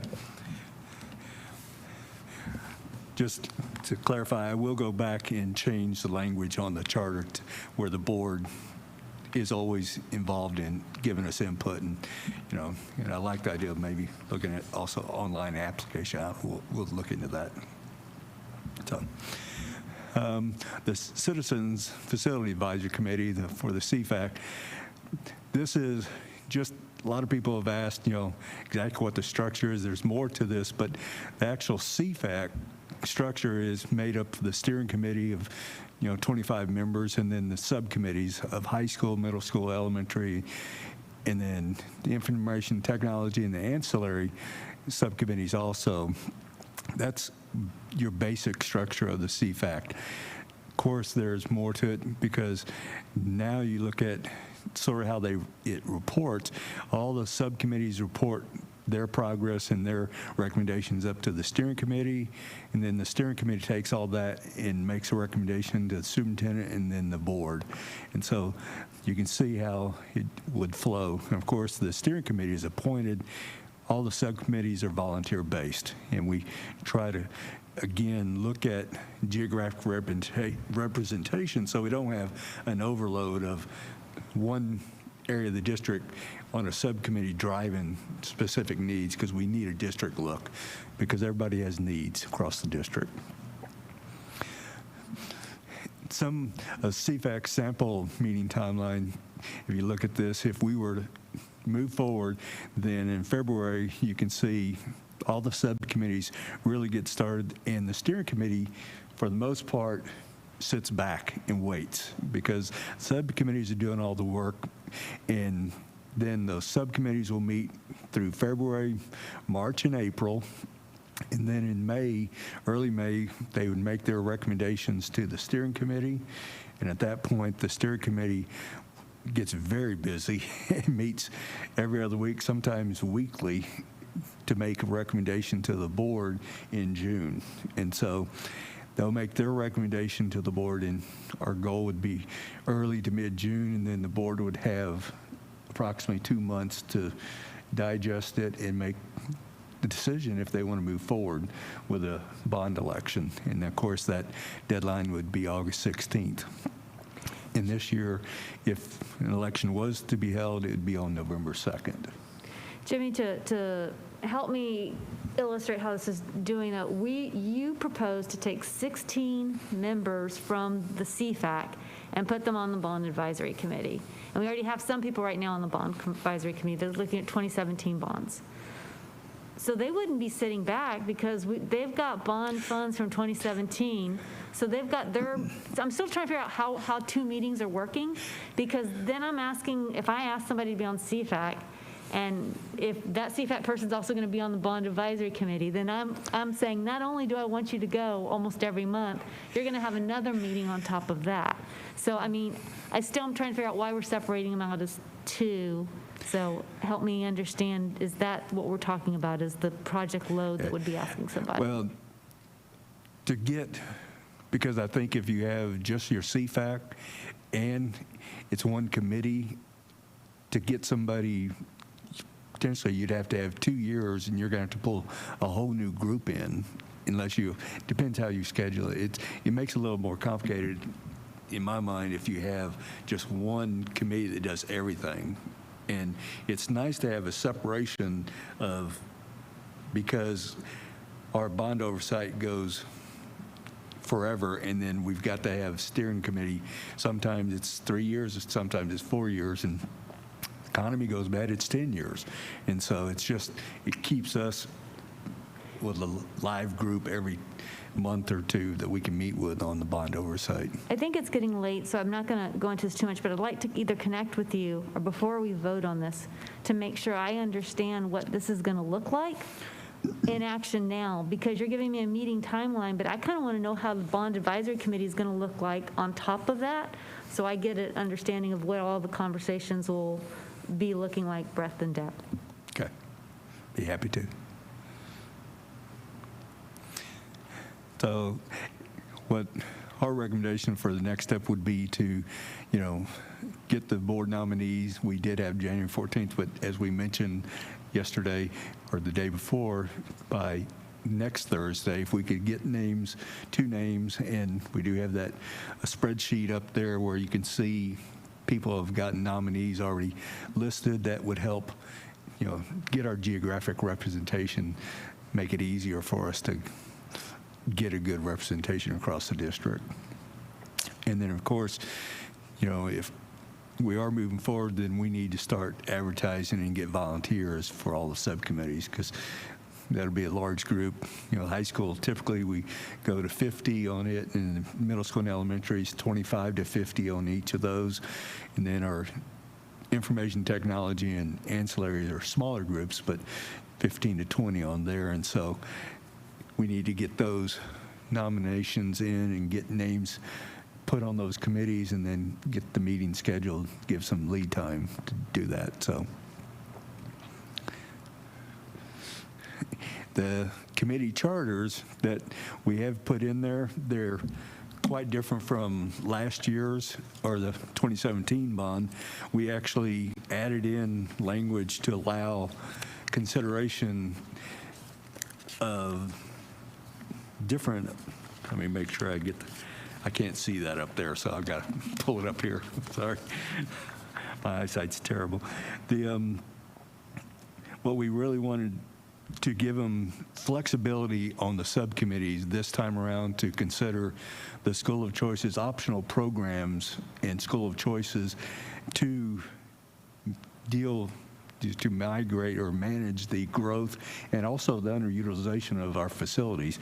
In the past, that was not allowed, and plus it was restricted to actually making sure elementaries were 800 students schools, 1,200 middle schools, 2,400 high school students, and then also it was by elementary, middle, and high school. We're really opening up the floor to all recommendations, all ideas of how to move forward with the growth that we have to manage as well as our underutilized facilities. And so we want to really open it up and get true feedback from the community on how to deal with the growth and the underutilized facilities. So we think by what we've done to the charters, it gives them the flexibility. We're not, we'll have a lot of meetings and a lot of discussions with the community to get their feedback and get that recommendation taken forward. I don't know if there are certain comments. I really don't want to read each one line for line. If there are any comments or questions on the charters. Board members, I'll still noodle on. Any questions? On the CFAC, does it say how often they'll meet? Did we answer that question? I'm sorry. Sorry, I didn't. The CFAC, do we say how often they're going to meet? Or we didn't nail that down? The steering committee, you mean, or the subcommittees? The CFAC. The CFAC, which is the steering committee, is all the subcommittees. The steering committee, typically, as I mentioned, they'll meet the first night when we kick it off, and then after that, they are pretty much idle until May when they get the recommendations from all the subcommittees. The subcommittees, we set the first night, and then each subcommittee sets their own schedule because they have a group of community people that have different schedules, so they all discuss and manage their meeting schedule. But typically, it's every week or 2 weeks. So if, is there a possibility for those waiting until May to meet? Like, will they be given some updates so we're not giving them a crash course in May and they're having to catch up? Like, will there be constant communication? Like updates maybe? Typically, because the subcommittees are putting everything together, and then of course they do formal presentations to the steering committee. It's not a handed over. I mean, they do each subcommittee. They'll have community person present it to the steering committee, and they'll talk through it all so they get the background. And then of course during the steering committees, if there are other questions, we'll get those people back in to address any questions.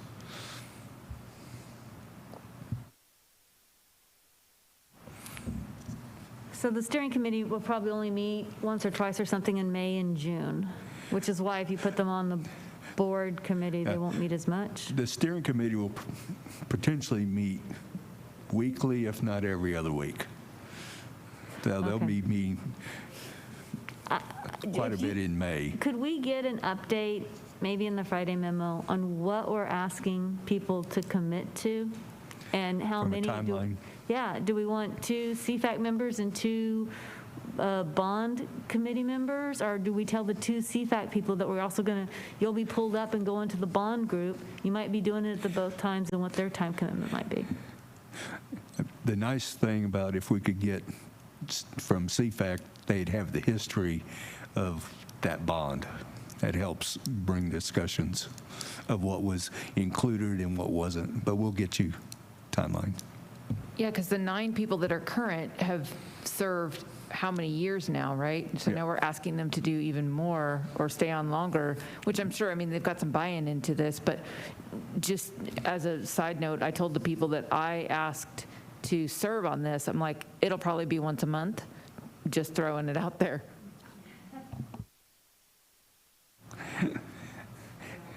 One of them was just like, yeah, whatever. My other person really wanted to know.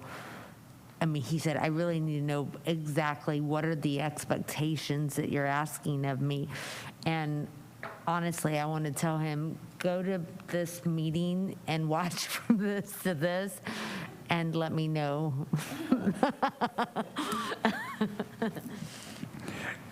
And if they have any questions or want to talk about the past, and you know him, so, you know, he probably will do exactly that. Okay. And I think they want to know what the differences are, that they really have an opportunity to do buy-in. So that'll be good. All right, any other questions? All right, we'll move on to the general construction update, 7C5.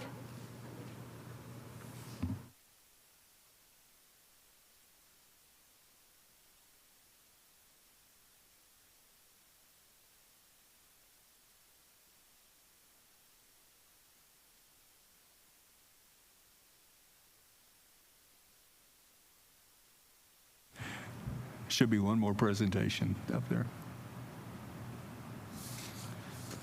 There it is.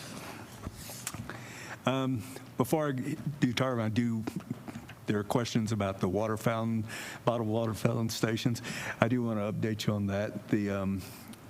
Just before the holiday break, we did send notice to the campuses that items were still on back order. As of today, we have received 14 of the 95 that we ordered. There are 50 in transit. We were notified last week. They are in transit to us, and so we should get those shortly. And of course, we still have another 31, I believe, that are due to us, but we are getting those out as quick as we can, and the 14 are there, and we're just waiting for the 50 to get here so we can get some out there. I know they're desperately needed at the campuses, and so we will be communicating with campuses about, alternative ways of allowing kids and staff to fill some bottles on their campuses. We do have other means. It's not as convenient, but there are means to be able to do some bottle filling, so they'll be communicating that out shortly. Tarvin Elementary, as you can see, it definitely looks like a building. We're getting metal studs up now, interior. Yeah, so that's making very good progress on that project. Cedar Park Middle School and Center Ranch, we're just in the holding phase to do those projects and do the last phase of each of those this summer. And so the planning is starting to, because we have to coordinate with each campus to move out all the areas we're going to be working in this summer. And so, of course, Steiner, it's basically all the classrooms, so everything has to be boxed up and moved and stored. And so it's a lot of coordination and a lot of work on the staff also to make all that happen. But they like it when they get it all done. It's real nice. Vista Ridge, our plan is to finish that project up over spring break, hopefully. And so that'll complete that addition. We just had to finalize what we're going to do with the Data Recovery Center at Vista Ridge that we postponed. And so now we can finish everything up and make sure we get that done, hopefully by spring break, during spring break. And of course, just to remind you, the design of 29 is moving forward, which is scheduled for Bryson subdivision. So the design has moved forward, and then at some point here in the next probably 3 or 4 months, we'll have to make a decision what we're going to do for sure, move forward or not. So just any other questions? All All right, thank you, Jimmy. Thank you. Board members, it is 11:51. We will now move into closed session for purposes permitted by the Texas Government Code 551.071, consultation with attorney regarding pending or contemplated litigation and/or attorney-client privilege matter. Texas Government Code 551.074, deliberation regarding resignation, termination, employment, reassignment duties, and evaluation of personnel and public officers. Texas Government Code 551.0821, deliberation regarding matters whereby personally identifiable information regarding one or more students will be disclosed. There will be no action taken in closed session. We will come out into open before we do such. Thank you.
Board members, it is 12:14. We are back in open session. Do I have any motions from closed session? I move that the Board of Trustees accept the recommendations for teacher employment contract for personal additions as presented in accordance with the salary scale policies contract of Leander Independent School District for the 2020-21 school year. All right. I second. Have a motion from Anna, second from Gloria. All those in favor, please raise your hand. 5 ayes, no nays, motion carries. Is that it? Okay. Thank you very much. If there are no other objections, board members, we stand adjourned. Thank you.